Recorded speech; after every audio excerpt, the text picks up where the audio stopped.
Hi viewers, welcome to BS talk show. నేను మీ బుర్రా శ్రీనివాస్.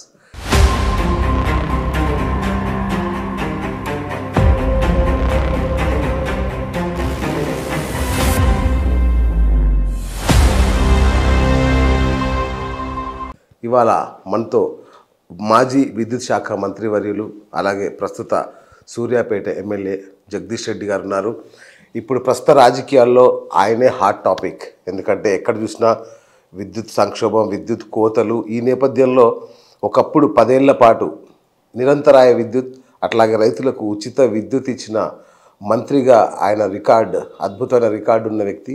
ప్రస్తుత ముఖ్యమంత్రి కానీ ప్రస్తుత మంత్రులు కానీ అందరూ కూడా టార్గెట్ తన మీదే ఉంది. ఎందుకు ఉంది, అసలు ఆయన ఎందుకు టార్గెట్ అవుతున్నారు, ప్రస్తుత రాజకీయాల్లో కూడా తెలుసుకునే ప్రయత్నం చేద్దాం. సార్ నమస్తే. నమస్తే. ఎలా ఉన్నారు సార్? గుడ్. సో కేసీఆర్ గారు లేని తెలంగాణ ఉంది, మొదలైంది ప్రజల్లో. అది ఎందుకో కొన్ని కన్ఫ్యూజన్స్లో ప్రజలు బీఆర్ఎస్ను మొత్తమే తిరస్కరించినడానికి లేదు, కానీ సార్ ప్రత్యేకించి కొంత రూరల్ ప్రాంతంలో మరి అవతల వాళ్ళు ఇచ్చిన ఆశలకి ఎక్కువగా ఇదైపోయినారా, ఇంకా ఏ ఇతర కారణాలు ఏమైనా ఉన్నప్పుడు కూడా హైదరాబాద్ లాంటి నగరమేమో పూర్తిగా అక్కున చేర్చుకుంటే గ్రామీణ ప్రాంతాల్లో ఉన్న ప్రజలు స్థానికంగా ఉండే సమస్యల ఇంకా కొత్త ఎక్కువగా వస్తున్నాయన్న ఆశల ఏ కారణం చేతనో కానీ మేము కేసీఆర్ లేకుండా అవుతాడు, కేసీఆర్ లేకుండా రేపు గవర్నమెంట్ ఉంటుందని మేము అనుకోలేదు అనే మాట చాలా చోట్ల చెప్తున్నారు ప్రజలు. కేసీఆర్ గారే ముఖ్యమంత్రిగా ఉండాలి, కానీ వీళ్ళు మా కొద్ది ఎమ్మెల్యేలు అనే ఒక టాక్ ఉండేది ఎలక్షన్ల ముందు కూడా. ఇక్కడ మనం వాస్తవం చెప్పాలంటే ఎమ్మెల్యేలు కూడా అంత పెద్దగా తప్పు చేసిన వాళ్ళు ఎవరు లేరు. ఎక్కడో ఒక 2 చోట్ల 3 చోట్ల ఆరోపణలు వచ్చినాయి, వ్యక్తిగతమైన సమస్యలతోని, ఏదో వాళ్ళ ఫ్యామిలీ మెంబర్స్తో వచ్చిన సమస్యలతో ఒక 2-3 చోట్ల తప్ప వాస్తవానికి గత ఎమ్మెల్యేల పని విధానానికి మా ఎమ్మెల్యేల పని విధానానికి చూస్తే అసలు పోలికే లేదు. ఎందుకంటే గతంలో 6 నెలలకు ఒక రోజు కూడా ఎమ్మెల్యే వాడు కనపడేవాడు కదా ప్రజలకి. ఇంకా మేము చిన్న ఉన్ననాడైతే ఎమ్మెల్యేని చూడలేదు, ఇప్పుడు ఓట్లు వేసిన వాళ్ళు కూడా ఎమ్మెల్యేని చూడలేదు. కరెక్ట్, మీకు కూడా ఐడియా. మా ప్రభుత్వం వచ్చిన తర్వాత ఎమ్మెల్యే అనబడే అతను ఒక వారం రోజులు కూడా నియోజకవర్గాన్ని వదిలిపెట్టిపోయే సందర్భాలు లేవు. ఏదన్నా ఇతర దేశాలకు పోతే అట్లాంటి తప్ప లేదు, నిత్యం ప్రజల నుండి పనిచేశారు. కానీ ఇక్కడ అసమ్మతి ఏంటి అని అంటే మేము ప్రభుత్వ పథకాలని నేరుగా ఇచ్చినాం. హైదరాబాద్ నుంచి బయలుదేరితే లబ్ధిదారుడి అకౌంట్లోకి ఇక్కడ అసలు చిక్కు వచ్చింది. వాస్తవానికి కూడా పార్టీ వ్యవస్థ ఒక పిరమిడ్ వ్యవస్థలకు ఉండాలి. కింద గ్రామ శాఖ నుంచో గ్రామ సర్పంచ్ నుంచో రికమెండేషన్ వస్తే మండలానికి, మండలం నుంచి రికమెండేషన్స్ వస్తే ఎమ్మెల్యే గారి దగ్గరికి, ఎమ్మెల్యే గారి అనుమతితో శాంక్షన్స్ ఉండేది గతంలో. అది తెలుగుదేశం ప్రభుత్వం అయినా కాంగ్రెస్ ప్రభుత్వం అయినా. అది మా ప్రభుత్వంలో జరగలేదు. అయితే వాటి వల్ల కొంత అవినీతి జరిగింది, కొంత ప్రత్యక్షంగా లబ్ధిదారులకు అనుకున్నవి చేరలేదు అనేది ముఖ్యమంత్రి గారికి ఒక అభిప్రాయం ఉండే, వారి గతంలో చూసిన అనుభవం ఉంది కాబట్టి. కాబట్టి మనం చేసేది లబ్ధిదారులకు అందాలి కదా అనే ఉద్దేశంతో ముఖ్యమంత్రి గారు తీసుకున్నారు, పెట్టారు. అయితే ప్రభుత్వ పరంగా మేము విజయం సాధించినాం, అందులో సందేహమే లేదు. నేరుగా ప్రజలకి, లబ్ధిదారులకి పథకాలు అందించడంలో మేము విజయం సాధించినాం. భారతదేశంలో మొట్టమొదటిగా మేమే విజయం సాధించిన వాళ్ళు. అయితే ఇక్కడ పార్టీగా కొంత వైఫల్యం చెందినాం. పార్టీ నిర్మాణం చేసుకోవడంలో వైఫల్యం చేసినాం. దీనివల్ల ఫలితాలు కొంత చెడుగా వచ్చినాయి, ప్రతికూలంగా వచ్చినాయి. అంటే సర్వత్రా ఉన్న ఒక ఆశ్చర్యకరమైన విషయం ఏంటంటే కేసీఆర్ గారు రాష్ట్రంలో డబ్బులన్నీ తీసుకెళ్ళి గ్రామీణ ప్రాంతాల వాళ్ళకే ఇచ్చాడు. ఒంటరి మహిళ పెన్షన్లు అయితేనేమి, రైతు బంధు అయితేనేమి, ఏదైతేనేమి. అలాగే మీ శాఖ ఆధ్వర్యంలో ఉచిత విద్యుత్ అయితేనేమి, 24 hours విద్యుత్ అయితేనేమి, వాళ్ళే మిమ్మల్ని రిజెక్ట్ చేశారు. ఇది ఎట్లా జరిగింది అనేది ఎవరికి అర్థం కావట్లా.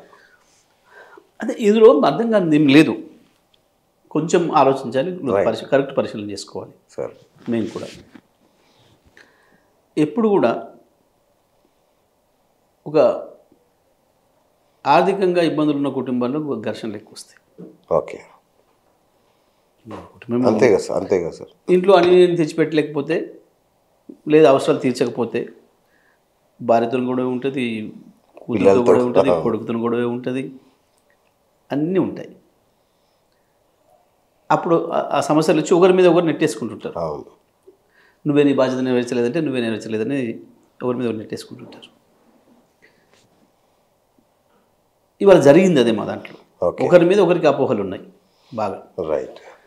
ఇప్పుడు ఎమ్మెల్యేలే అని ఏదైతే ప్రచారం జరిగి ఎమ్మెల్యేల మీద ఎవరు కామెంట్ చేయగానే ఎట్లయితే చప్పట్లు కొడుతున్నారో అవును. మీటింగ్లలో, అదే పద్ధతుల్లో మేము మండల సమావేశాలు పెట్టి మండల నాయకులు మీద కామెంట్ చేస్తే కింద గ్రామాలకు సంబంధించిన సర్పంచులు ఎంపీటీసీలు ఇద్దరు చప్పట్లు కొట్టేవాళ్ళు. ఓకే. గ్రామ సమావేశాలు చేసేసి సర్పంచ్ మీదనో ఎంపీటీసీ మీదనో ఒక కామెంట్ చేసేస్తే గ్రామ కార్యకర్తలు చప్పట్లు కొట్టేవాళ్ళు.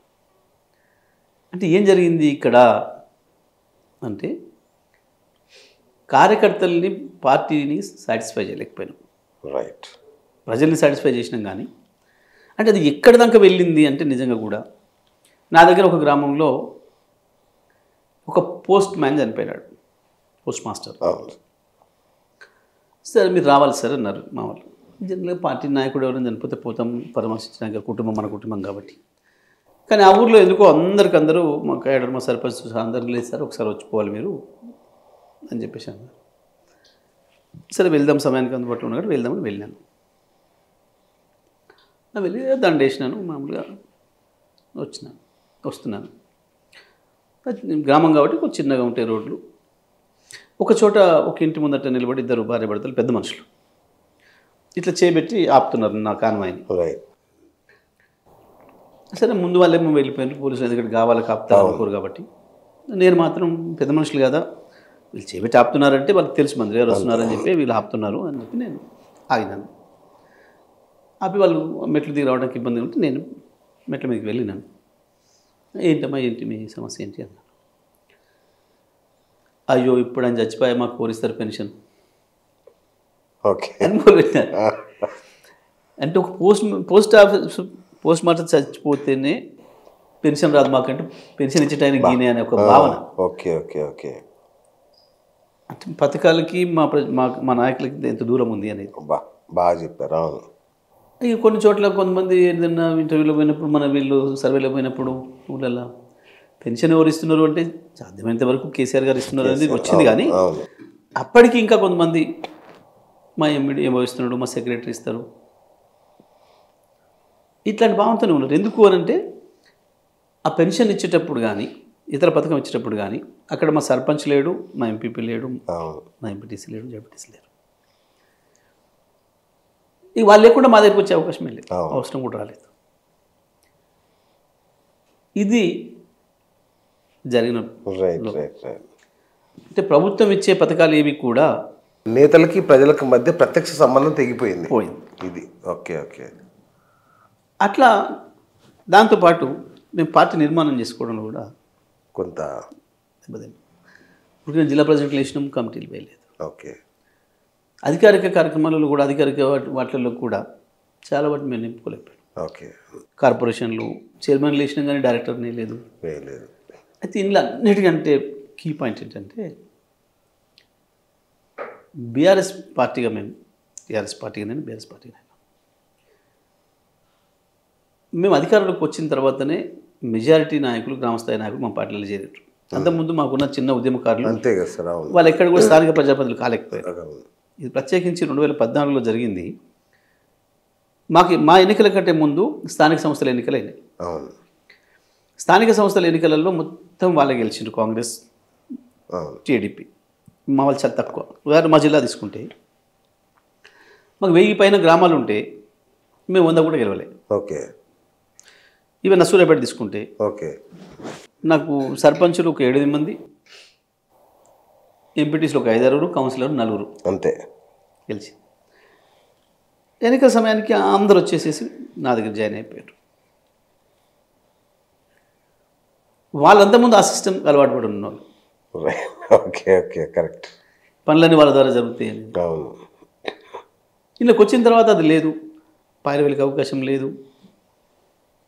అసలు ఎమ్మెల్యే దగ్గరికి పోయి ఈ పని అని చెప్పడానికి ఏం లేదా. మేము పోలీస్ దాంట్లో ఎక్కడిన వాళ్ళ కేసులు ఎక్కడిన వాళ్ళు కాలే. మేము స్పష్టంగా చెప్పేది అధికారులకి, మీకు మా దగ్గర పైరవులు ఏముండవు, మీరు ప్రజలకు న్యాయం చేయండి, నేరుగా మీ దగ్గరికి వస్తారు. ప్రజలకు ఇక్కడ అన్యాయం జరిగితే మీ వల్ల మీకు నష్టం, మీ మీద యాక్షన్ తీసుకోవాల్సి వస్తుంది. మాకు ఎవరు ఉండరు పైరవికారులు, ఇంత స్పష్టంగా చెప్పేవాళ్ళు అందరం.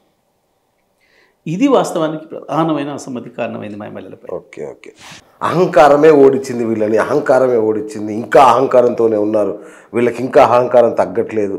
పొద్దున్న లేస్తే పేపర్లో చూసి ఈ 2 వర్డ్స్ కనిపిస్తున్నాయి. అది ఎక్కడ అహంకారం ఏంటి అసలు? అది వాళ్ళంతగా దాన్ని తీసుకోవడంలో ఏంటి అసలు? అది కొన్ని సందర్భాల్లో కొన్ని రకాలుగా వస్తుంది. ఓకే, అవతలి వాడికి ఏమీ లేనప్పుడు విమర్శించడానికి,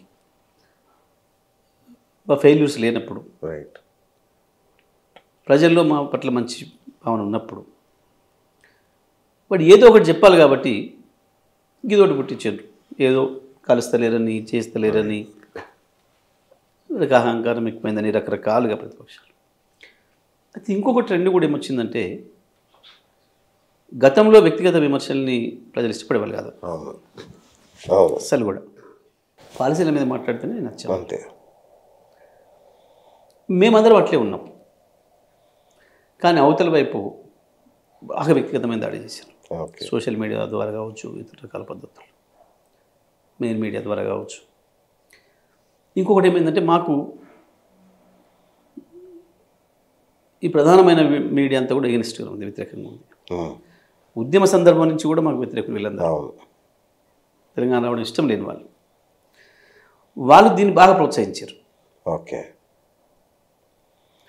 గతంలో ఎవరైనా నాయకులు వ్యక్తిగతంగా మాట్లాడినా, బూతులు మాట్లాడినా, హార్ష్ వర్డ్స్ యూజ్ చేసినా రాసేటోళ్ళు కాదు. అవును, సెన్సార్ ఉండేది ఖచ్చితంగా, తప్పకుండా. ఇంకొకటి ఏంది, ఏ స్థాయి నాయకుడి మీద ఏ స్థాయి వాడు మాట్లాడుతున్నాడు అని చూసి వేసేవాళ్ళు, లేకపోతే వేసేవాళ్ళే కాదు. అవును, ఆ వార్త ప్రాంతం తెచ్చేవాళ్ళు కాదు ఆయన మాట్లాడిందానికి. అవును. ఈ లైవ్ వచ్చిన తర్వాత ఒకటి ప్రధానంగా ఏది మాట్లాడితే అది లైవ్ వెళ్ళిపోవడం. అవును. రెండవది, సోషల్ మీడియా బాగా వచ్చిన తర్వాత సోషల్ మీడియాను ఎవరు ఇష్టం వచ్చినట్టు వాళ్ళు వాడుకోగలగటం. ఈ రెండింటితో పోటీ పడడానికి ప్రధానమైన మీడియా కూడా, పత్రికల్లో కూడా వాళ్ళు వాడిన పదజాలాన్ని అదే పద్ధతులు రాయటం, ఇవన్నీ జరిగినాయి. అయితే ఇదే క్రమంలో ఎప్పుడు కూడా ఒకటి ఏముంటుందంటే, ఏ సమాజంలోనైనా వాళ్ళకున్న అసంతృప్తిని వాళ్ళు ధైర్యంగా వ్యక్తీకరించలేని వాళ్ళు ఇతరులు ఎవరైనా దాన్ని చేస్తుంటే చూసి సంతోషపడతారు, ఆనందపడతారు. అది ఎక్కువ జరిగింది. దానికి ఉదాహరణ రేవంత్ రెడ్డి కావచ్చు, బండి సంజయ్ కావచ్చు, సోషల్ మీడియాలో దాంట్లో వచ్చిన ఆయన పేరు క్యూన్యూస్ మల్లన్న కావచ్చు. ఏం చేసిండు, ఏం ఎజెండా ఇచ్చిండు ప్రజలకి, యూత్కి ఏం ఎజెండా ఇచ్చిండు? కోదండరామ్ కంటే ఎక్కువ ఓట్లు వచ్చినాయి ఆయనకి, పట్టభద్రులలో పోటీ చేస్తే. ఏం జరిగింది ఇక్కడ? కోదండరామ్ తెలంగాణ జేఏసీకి చైర్మన్, సరే ఆయన ఎవరు పెట్టుకుని ఏం చేసినాం తర్వాత విషయాలు. అంతకుముందు ఆయనకున్న ఇమేజ్ని చూసినప్పుడు మల్లన్న ఎవడైనా ఎవరు లేదు, తెలియదు. అటువంటిది just because of using harsh words యువత వాళ్ళకి మార్గం లేక, వాళ్ళలో ఉన్న ఏదో కోపాన్ని దీన్ని కసిని ఎవరైతే వ్యక్తీకరించిండ్రో. గతంలో ఏముండేది, ఇటువంటి వాటి అన్నింటినీ అసంతృప్తిని క్యాచ్ చేయడానికి పార్టీలు ఉండేవి, లెఫ్ట్ యూనియన్లు ఉండేవి, ఓ పద్ధతిగా ఉండేవాళ్ళు ఉండేవాళ్ళు. ఇప్పుడు అది లేక అట్లా ఎవరు కనుక ప్రవర్తిస్తే వాళ్ళు అభిమానించే ఒక లక్షణం మొదలైంది. అంటే మనం చూస్తాం సినిమాలలో, అక్కడ ఒక విలన్ సృష్టిస్తారు, వాడిని కొట్టడానికి ఒక హీరోని సృష్టిస్తారు, స్టోరీ ఏమైనా కావచ్చు. కానీ అక్కడ విలన్ గాడిని వాడు చేసే దుర్మార్గాలను చూపిస్తూ వాడిని వీడు కొడుతుంటే హీరో అంటాడు, వీడే కొట్టినంత ఆందోళన పడుతుంటాడు. సో అట్లా ఇవాళ సమాజం అట్లా తయారైంది. కానీ గతంలో అట్లా ఉండేది కాదు. యువత వాళ్ళే బయలుదేరేది, సామాజిక ఉద్యమాలు అద్భుతంగా చేస్తారు. విద్యార్థి యూనియన్లు ఉండడం కావచ్చు, ఎలక్షన్లు ఉండడం కావచ్చు, అన్నీ కూడా ఒక కారణం. అయితే ఇప్పుడు మారుతున్న పరిస్థితులలో టీవీల ప్రభావం కావచ్చు, ఇతర సోషల్ మీడియా ప్రభావం కావచ్చు, పిల్లల పెంపకంలో వచ్చిన తేడా కావచ్చు, పర్సనలైజేషన్ అయిన ఈ సమాజం, ఇవన్నిటి ప్రభావం వల్ల అసలు ఉద్యమ స్ఫూర్తి లేకుండా పోయింది యువతలో. మొదలు పోయి ఇతరులు ఏదో చేస్తుంటే చూసి ఆనందపడే స్థితికి వచ్చేసింది యువత. వాళ్ళ దేశమంతా కూడా వచ్చింది. అంటే దీనికి వెనకాల చాలా ఉన్నాయి. క్యాపిటలైజేషన్ దాని ప్రభావం అందుబాటులోకి వచ్చేసింది. ఎందుకంటే వాస్తవానికి మోడీ 10 సంవత్సరాలలో ఒక్క పని అంటే ఒక్క పనికి ఇది చేసిండు ఈ దేశం కొరకు, లేదా ఈ దేశ యువత కొరకు, ఈ దేశంలో ఉండే దళితుల కొరకు, ఇతరుల కొరకు అనేది ఒక్క పని లేదు. నిజం, విచిత్రం కదండి. ఒక ప్రాజెక్ట్ కట్టింది లేదు, ఒక్క స్కీమ్. అవును, ఏదైనా వెల్ఫేర్ కావచ్చు లేదా డెవలప్మెంట్ కావచ్చు, రెండూ లేవు. అయినా అట్లే ఉన్నాడు. ఇప్పుడు కారణం ఏంది? ఇక్కడ ఆయనను ఎండగట్టగలిగిన స్థితిలో అవతల ఇంకొక జాతీయ నాయకులు లేకపోవడం. రైట్. అదే రాహుల్ గాంధీ లేదా వాళ్ళ సోదరో ఇంకోరో లేదా ఇతర రాష్ట్రాల నుంచి ఎవరైనా ఒక లీడర్, ఎదిగిన లీడరు ముందుకు వచ్చి ఉంటే మోడీ ఫెయిల్యూర్స్ని సరైన పద్ధతిలో ఎండగట్టి యువతను ఆకరించగలిగి ఉంటే వచ్చేది కాదు పరిస్థితి. ఆయన చెప్పిన 4 ఒక్కటంటే ఒకటి అమలు చేయలే. బ్లాక్ మనీ మీద అద్భుతంగా మాట్లాడిండు, చెప్పిండు. నోట్ల రద్దు దాని కొరకే చేస్తున్నాడు. నోట్ల రద్దు చేసి సాధించింది ఏంది అనేది ఏమి లేదు. బ్లాక్ మనీ ఏమైందంటే ఏమి లేదు.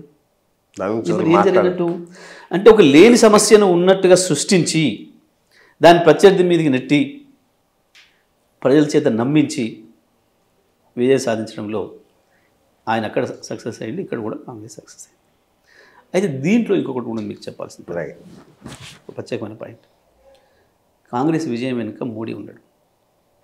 తెలంగాణలో బీజేపీ, కేంద్ర ప్రభుత్వం రెండూ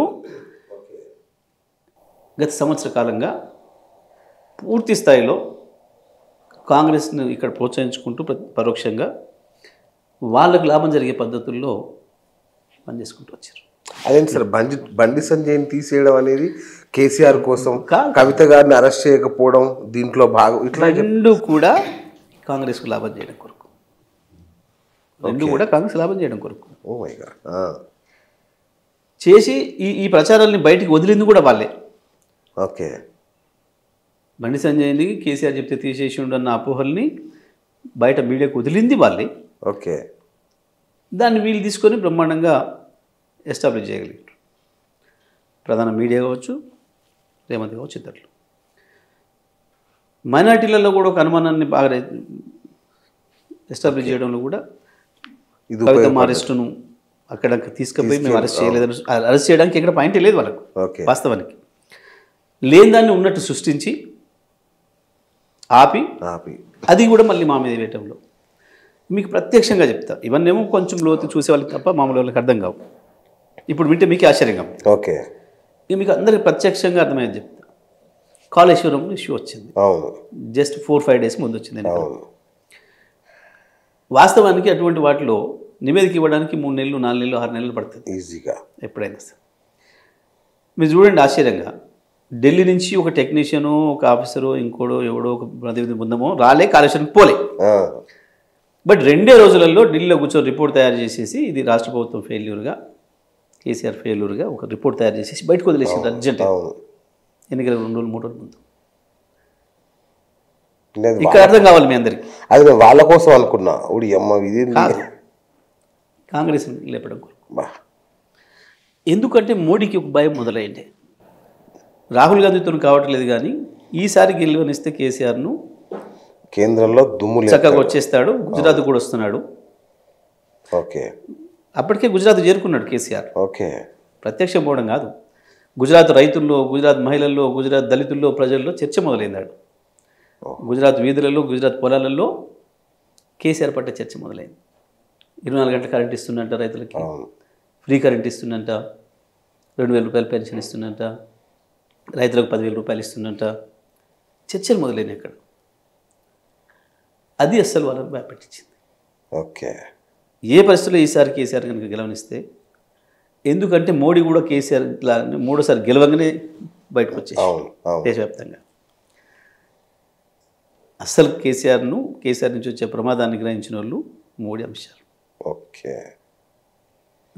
దానితోనే లోపటంగా అయితే ప్రత్యక్షంగా ఎప్పుడైతే కేసీఆర్ గారు మహారాష్ట్రకు పోవడం వాడ జనం నుంచి అద్భుతమైన స్పందన రావడం అవును. చూసిండ్రో కాంగ్రెస్ని ఎప్పుడైనా కొట్టొచ్చు, పెద్ద సమస్య కాదు. ఓకే. మొట్టమొదటి కేసీఆర్ ఆపాలన్న అంటే ఇది ప్రధానమైంది. అంటే వాళ్ళే బండి సంజయ్ ఉండి వాళ్ళే అధికారంలోకి రావచ్చు కదా. ఇంత డొంక తిరుగు స్కోప్ లేదు. అయితే ఇక్కడ వాళ్ళు చాలా జాగ్రత్తగా పనిచేస్తారు. ఏంటంటే ఓకే. ప్రతిపక్షంగా ఇద్దరు సమానంగా లేస్తే మళ్ళీ కేసీఆర్కి లాభం అవుతుంది. 100%. అది వాళ్ళకి తెలుసు. మీరు లాస్ట్ టైం ఎలక్షన్ కూడా చూడండి, పార్లమెంట్ ఎలక్షన్. అవును. వీళ్ళ ప్రజెన్స్ ఉన్న చోట వాళ్ళు అసలే లేరు, వాళ్ళ ప్రజెన్స్ ఉన్న చోట వీళ్ళు అసలే జీరో. ఓకే. మీరు ఒకసారి చూస్తే వీళ్ళు గెలిచిన చోట చూడండి చాలా పూర్ పర్ఫార్మెన్స్ ఉంది కాంగ్రెస్. కాంగ్రెస్ గెలిచిన చోట చూడండి బీజేపీ లక్షలోపే పూర్ పర్ఫార్మెన్స్. ఒకవేళ మోడీ గాలి ఇంకోటి అయితే ఎందుకు వస్తుంది అట్లా? ఇదంతా మొదటి రాష్ట్రం అంతటి కూడా 16-17%, 15% రావాలి. మొదటి నల్గొండలో రావాలి, ఆదిలాబాద్లో రావాలి. అవును. కానీ బదులుకున్నట్టే ఇక్కడ అక్కడ వాళ్ళ అండర్స్టాండింగ్ చేసుకున్నట్టే ఎట్లా వచ్చింది? ఓకే. అయితే దాన్ని చూసిన తర్వాత వాళ్ళకి అర్థమైంది మన ప్రజెన్సీ కనుక స్ట్రాంగ్గా ఉంటే కాంగ్రెస్ తగ్గుతుంది, ప్రభుత్వ వ్యతిరేక ఓటు చీలుతుంది, మళ్ళీ కేసీఆర్కి లాభం అవుతుంది, కేసీఆరే ముఖ్యమంత్రి అవుతాడు మళ్ళీ. ఇక ఒక్కసారి మూడోసారి ముఖ్యమంత్రి అయితే కేసీఆర్ ఆగడు, ఎవరు ఆపలేరు. అంతే. ఇది అసలు వాళ్ళ ప్లాన్. ఓకే. రాష్ట్ర వ్యాప్తంగా కూడా ఆర్ఎస్ఎస్ వర్గాలు అన్నీ కూడా అటెండ్ చేసినాయి, కాంగ్రెస్కి చేసినాయి ఓకే. మొత్తం. వాళ్ళు గెలవగలిగిన చోట మాత్రం వాళ్ళు వేసుకున్నారు. వాళ్ళు 10-15 సీట్లు టార్గెట్ పెట్టుకొని అచ్చా అక్కడ వేసుకున్నారు. ఇంకా వీలైతే వాళ్ళు అనుకుంది ఏంటంటే వాళ్ళ మీద డిపెండ్ అయ్యే గవర్నమెంట్ రావాలని ప్లాన్ చేశారు. ఓకే. వాళ్ళ మీద డిపెండ్ అయ్యే గవర్నమెంట్ వస్తే బాగుంటుందని ఒక ప్లాన్ చేసుకున్నారు. తెలంగాణ గవర్నమెంట్ ఏర్పాటు చేయడంలో వాళ్ళ పాత్ర ఉండాలి. సో దాంట్లో భాగంగానే రేవంత్ రెడ్డి గారిలో కలవడం, అదానితో ఒప్పందాలు, అంటే 10 ఏళ్ళుగా లేని అదాని ఇప్పుడు సడన్గా ఎలా వచ్చాడు ఈ రాష్ట్రంలోకి? ఇది ఒక అందరికీ ఆశ్చర్యకరమైన ప్రశ్న. 100% పైనుంచి వాళ్ళ ఆదేశాలు. ఓకే. ఎందుకంటే రాహుల్ గాంధీ లేస్తే అదాన్ని తిడతాడు. రాహుల్ గాంధీ కూడా తెలియదు ఇప్పుడు వీళ్ళు చేసే పని. అవునా? ముందు సమాచారం లేదు. ఓకే. రాహుల్ గాంధీ ఇప్పుడు ఆపే స్థితిలో కూడా లేడు. ఆపితే కూడా ఈయన ఆగడు, చక్కగా మోడీ దగ్గర చేస్తాడు. ఓకే. అందులో సందేహం లేదు. ఇది అసలు వాస్తవం. దానికి తోడి మా దాంట్లో ఉండే చిన్న చిన్న అసంతృప్తులు, మా అపోహలు, అనుమానాలు ఒకరికొకరి మధ్యలో మా క్యాడర్కి ఇంకొంత ఉపయోగపడ్డాయి. ఓ చాలా ఉంది అయితే. Right sir. అప్పుడు మీరే టార్గెట్ ఉండేవాళ్ళు రాష్ట్రంలో, ఎక్కడిచ్చినా మీ పేరే విద్యుత్ శాఖ మంత్రిగా కావచ్చు, పార్టీలో అత్యంత వీర విధేయుడిగా, కేసీఆర్కి నమ్మిన బంటుగా అప్పుడు మీరే వార్తల్లో ఉన్నారు, ఇప్పుడు మీరే వార్తల్లో ఉన్నారు. వాస్తవానికి కూడా ఎవరు రాజీ లేకుండా పోరాటం చేస్తాడో శత్రువుతో వాళ్ళని టార్గెట్ చేస్తారు. Okay. This is common principle. Okay. నాకు ఎప్పుడు రాజీ తెలియదు నా జీవితంలో. Never compromise. నేను నమ్మిన దాని కొరకు పనిచేయడం, నేను నమ్ముకున్న వాళ్ళ కొరకు పనిచేయడం, నేను నమ్మిన వాళ్ళ కొరకు నాయకుల కొరకు పనిచేయడమే తప్ప ఇంకొకటి ఉండదు. రైట్. సో దానివల్ల ఉద్యమ సందర్భంలో నేను మీడియా హౌసెస్తో దీంతో కూడా కాంప్రమైజ్ కాలేదు. అవును. ఎందుకంటే వాళ్ళకి పోయి జూహుజులను కలిసి రావాలి. అవును. మైక్ ముందట ఒక తిరిగి మాట్లాడాలి, మైక్ తీసిన తర్వాత ఇంకో తిరిగి మాట్లాడాలి. బట్ నాకు అది ఎప్పుడు ఇష్టం ఉండదు. నాకు అసలు నా జీవితంలో అటువంటి అవును ఇది ఎప్పుడు కూడా రాదు. మా నాయకుడి పట్ల వాడు ఏదో మాట్లాడతాడు, అవును యాంకర్ ఏదో బాగుతాడు బయటకు వచ్చినాక. బట్ నేను ఐ నెవర్ యాక్సెప్ట్. క్షమించారు. నేను ఆన్ స్క్రీన్ ఎంత ఉంటున్నా అంతకంటే స్ట్రాంగ్గా ఉంటాను ఇంకా. ఓకే. దాంతో వాళ్ళు నన్ను టార్గెట్ చేయించేవాళ్ళు ఇతర వాళ్ళతో. అవును. ఇతర వాళ్ళు ఏది మాట్లాడినా ఇంత పెద్దగా వేస్తారు. నేను మాట్లాడిన దాన్ని అక్షరం కూడా రాయరు. అది ఆంధ్రజ్యోతి కావచ్చు, ఈనాడు కావచ్చు, సాక్షి కావచ్చు. తెలంగాణ వ్యతిరేకించి ఎవరికైనా నేను వ్యతిరేకింది, కేసీఆర్ని వ్యతిరేకించి అందరికీ నేను వ్యతిరేకింది. సింపుల్. అయితే గమ్మత్తుగా ఉద్యమం ముందు నేను అధికార ప్రతినిధి ఉన్నాను. గవర్నమెంట్ రాగానే ముందు విద్యాశాఖ రావడం, విద్యాశాఖ ప్రతిరోజు అదొక వార్లాగా ఉండటం, ఆంధ్రప్రదేశ్ విద్యాశాఖ మంత్రి నన్ను రోజు గవర్నర్ పిలవటం, దాంతో కొంత ఉంటుంది. ఇక తర్వాత విద్యుత్ శాఖ ఇక అది రానే రాదు, ఉండనే ఉండదు, చీకట్లు అయితే. ఇంకోటి ఏంటంటే తెలంగాణ ఉద్యమం ప్రారంభమే విద్యుత్ ప్రారంభం, కేసీఆర్ గారు ప్రారంభం చేసింది. విద్యుత్ మీద లెటర్తో. అవును. ప్రతి సందర్భంలో విద్యుతే చర్చ అయింది.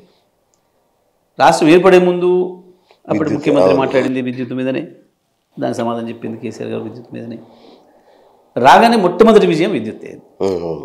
తెలంగాణ రాష్ట్రం ఏర్పడగానే మొట్టమొదటి విజయం విద్యుత్ శాఖలో జరిగింది. అట్లా వచ్చింది. ఇప్పుడు మళ్ళీ విద్యుత్ శాఖ ఎందుకు కీలకమైందంటే పాపం వాళ్ళకి అది నడపడం రావట్లేదు, తెలియట్లేదు. ఓకే. అయితే వాళ్ళ తెలివితక్కుతనం వాళ్ళు బయట పెట్టుకున్నారు. మేము ఇంత తొందరగా విమర్శ చేయాలని అనుకోలేదు. సార్ కూడా పిలిచి, కేసీఆర్ గారు కూడా పిలిచి మమ్మల్ని చెప్పినారు అందరినీ, మీరు ఎవరైనా తొందరపడకండి, ప్రభుత్వం మీద విమర్శలకు పోకండి, ఒక 6 నెలలు చూద్దాం వాళ్ళు ఇచ్చిన హామీలు ఏ మేరకు నెరవేరుస్తారో,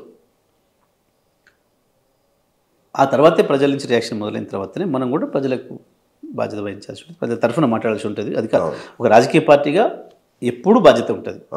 అధికారంలో ఉన్నప్పుడు ఒక బాధ్యత ఉంటుంది, ప్రతిపక్షంలో ఉన్నప్పుడు బడ్జెట్ను కూర్పు చేయడం, సరైన పద్ధతుల్లో అభివృద్ధి చేయడం, సమానంగా వెల్ఫేర్ను అభివృద్ధిని తీసుకుపోగలగటం, ఇవన్నీ అధికార పార్టీగా అప్పుడు మనకి బాధ్యత ఉంటుంది ప్రభుత్వంగా. ప్రతిపక్షంగా ఉన్నప్పుడు ప్రజల సమస్యల్ని సరైన పద్ధతుల్లో ప్రభుత్వం దృష్టికి తీసుకుపోవడం, మొత్తం పని చేయించగలగటం, ఎన్నికల ముందు ఆ పార్టీ ఇచ్చిన హామీలను అమలు రేటుగా చేయటం, ఇది మన బాధ్యత, మన విధి ఒక రాజకీయ పార్టీగా. కాబట్టి తెల్లవారే ఏందో చేయండి అని అంటే మనం సరైనది కాదు, కొత్త ప్రభుత్వం కదా కుదురుకొనివ్వండి, ఒక 6 నెలలు చూద్దాంలేండి అని చెప్పినారు. నేను చెప్తాను మాట్లాడాల్సిన సందర్భం. మేమందరం కూడా అట్లా అనుకున్నాం. కానీ వాళ్ళు అకస్మాత్తుగా అసెంబ్లీ పెట్టి ఓ అర్థం లేని విమర్శలు, అర్ధరహితమైన ఓ బాధ్యత లేని, రాష్ట్రానికి నష్టం కలిగించే, అందులో ప్రత్యేకించి రాష్ట్ర ప్రతిష్టకు నష్టం కలిగించే పద్ధతుల్లో మాట్లాడడం, గవర్నర్ చేత మాట్లాడకూడని మాటలు మాట్లాడించడం, అదైతే దారుణం. బహుశా అంత తెలివి తక్కువ స్పీచ్ ఈ దేశంలో ఏ గవర్నర్ చేత మాట్లాడించుండరు. మొత్తం రాష్ట్ర ప్రయోజనాలకు భంగం కలిగే పద్ధతుల్లో, విఘాతం కలిగే పద్ధతులు, అభివృద్ధి విఘాతం కలిగే పద్ధతులు చేసినప్పుడు సహజంగానే మేము ప్రజలకు విషయాలు చెప్పాలి కాబట్టి చెప్పినాం. శాసనసభ కాబట్టి మాకు కూడా అవకాశం ఉంటుంది, చెప్పినాం. అయితే దురదృష్టం ఏంటంటే వాళ్ళు మేము ప్రభుత్వంలోకి వచ్చినాం, ఇప్పుడు మేము ప్రభుత్వం నడుపుతున్నాం అన్న సోయిలు ఎప్పుడు మాట్లాడినాం. మర్చిపోయారు. ప్రతిపక్షంలో మాట్లాడింది, ప్రతిపక్షంలో ఏదైనా మాట్లాడవచ్చు, ఏదైనా మాట్లాడవచ్చు, అప్పుడు పట్టించుకునేవాడు, అడిగేవాడు, నీకు బాధ్యత లేదు. కాబట్టి ఒక్కసారి నువ్వు ప్రభుత్వంలో రాగానే నీ ఆలోచనలు మారిపోవాలి, బాధ్యత అయితే ఉండాలి. అదే పద్ధతిలో మాట్లాడడం మొదలుపెట్టినారు. మేము సరైన సమాధానం చెప్పాల్సి వచ్చింది తప్పకుండా. రైట్. అంటే శ్వేతపత్రంలో ప్రకటించినట్లు నిజంగా 90,000 కోట్లు లెక్కింది సార్ అసలు. అది ఎంత అమాయకత్వం అంటే దానికి శ్వేతపత్రం ఏంది, బ్లాక్ పత్రం ఏంది, రెడ్ పత్రం ఏంది, ఓ తెలివి తక్కువ ఉంచే తప్ప అది ఇన్ని సంవత్సరాల నుంచి జరిగిన అభివృద్ధి. ఏదో చెప్పాలనుకున్నారు, ఏదో చెప్పినారు. విషయం ఏంటంటే వాళ్ళు మొత్తం చూసినట్టు లేరు, చదివినట్టు లేరు. ఓకే. ఎందుకంటే యావరేజ్ అంటే తెలియలేదు. 19.5 గంటలు ఇచ్చినారు మీరు అన్నారు, దాంట్లో రాయటం చెప్పేటప్పుడు 10 గంటలు ఇవ్వలే, 12 గంటలు ఇవ్వలే అన్నారు. నేను అదే పుస్తకం దీని చెప్పిన మీరే రాశారు 19.5 గంటలు, అది కూడా ఏప్రిల్ నుంచి ఇప్పటి వరకే. దాంట్లో గమనించాల్సింది ఏంటంటే అంతకుముందు 24 గంటలు ఇచ్చినట్టు ఒప్పుకున్నారు. 2018 నుంచి మొన్న ఏప్రిల్ వరకు 24 గంటలు వచ్చింది. మొన్న ఏప్రిల్ నుంచి వెళ్ళి ఇప్పుడు ఈ రోజు వరకు 19.5 గంటల యావరేజ్ వచ్చింది అని చెప్పినారు. మధ్యన కొద్ది రోజులు ఇబ్బంది అయిన విషయం నేనే చెప్పిన అదే అసెంబ్లీలో. ఇప్పుడు ఆయన నిలబడ్డ వైపు ఇప్పుడు విద్యుత్ శాఖ మంత్రి ఎక్కడైతే కూర్చున్నాడో అదే కూర్చొని నేను చెప్పినాను, కొద్ది రోజులుగా ఇబ్బంది అయింది, మేము అనుకున్న పద్ధతిలో రాలేదు విద్యుత్తు, ఎన్టీపీసీ ఇవ్వాల్సింది ఏదైతే ఉందో వాళ్ళు ఇవ్వడంలో విఫలమైనరు మాట ఇచ్చి. రైట్. జల విద్యుత్తు మేము అంచనా వేసింది ఏదైతే ఉందో ఈసారి తగ్గింది. ఈ 2 కారణాల చేత కొద్ది రోజులు ఇబ్బంది అయింది. శాసనసభ నడుస్తుంది. అప్పుడు నాకు మా ఎమ్మెల్యేలు అందరూ వచ్చి చెప్పి అడిగినారు, ఇట్లా గ్రామాల నుంచి ఫోన్లు వస్తున్నాయి, విద్యుత్ ఆగిపోయిందని చెప్పి రావట్లేదు సరిగా అని చెప్పి. నేను వెంటనే ముఖ్యమంత్రి గారి దృష్టి తీసుకుపోయినాను, అధికారులు పిలిచి అడిగినాను, ఎందుకు అని అంటే ఇట్లా అందుబాటులో లేదు, బయట నుంచి కొనుక్కరావాల్సి వస్తుంది, కొంచెం ధర ఎక్కువైతుంది అన్నారు. ముఖ్యమంత్రి గారు చెప్తే లేదు ధర ఎక్కువైనా సరే తీసుకురండి ఇవ్వండి అని చెప్పినారు. మళ్ళీ వెంటనే తీసుకొచ్చాం, సరి చేసినాం, 1 ఎకరం కూడా ఎండిపోనివ్వలేదు అనే విషయాన్ని అదే శాసనసభ నేను చెప్పినాను. ఇక దానికి దాపరికమే లేదు. 19.5 గంటల యావరేజ్ అనేది మామూలు విషయం కాదు. వెరీ గుడ్ యాక్చువల్గా. ఎందుకంటే అప్పుడప్పుడు మెయింటెనెన్స్ కొరకు పోతుంది, ఇతర గాలి దుమారాలు దాని ద్వారా ఇతర ద్వారా పోతుంది. కొన్ని సందర్భాల్లో 1 గంట 2 గంటలు ఎక్కడైనా ఒక చోట స్తంభాలు కూడడం అలాంటివి జరిగినప్పుడు, ట్రాన్స్ఫార్మర్స్ ఫెయిల్ అయినప్పుడు ఎప్పుడైనా పోతుంది గంట 2 గంటలు. అవును. సో గిది కూడా తెలియకుండా మాట్లాడినారు. అందులో ఏమీ అక్షరం తప్పులేదు. శ్వేతపత్రాన్ని అంగీకరించిన, శ్వేతపత్రంలో అబద్ధం ఉందని నేను చెప్పలే. వాళ్ళకి తెలియని విషయం. ప్రతిపక్షంగా శ్వేతపత్రాన్ని నేనే ఆహ్వానించిన, ఏం తప్పులేదు, దాంట్లో అన్ని కరెక్టే ఉన్నాయి. ఓకే. నువ్వు తప్పు చెప్పడానికి లేదు. వాస్తవానికి నేను ఆ రోజు చేయకుండా చేసిన అని చెప్పినప్పుడు నేను దొరికిపోతాను. అవును. అన్నీ నేను చేసినట్టు దాంట్లో ఉంది.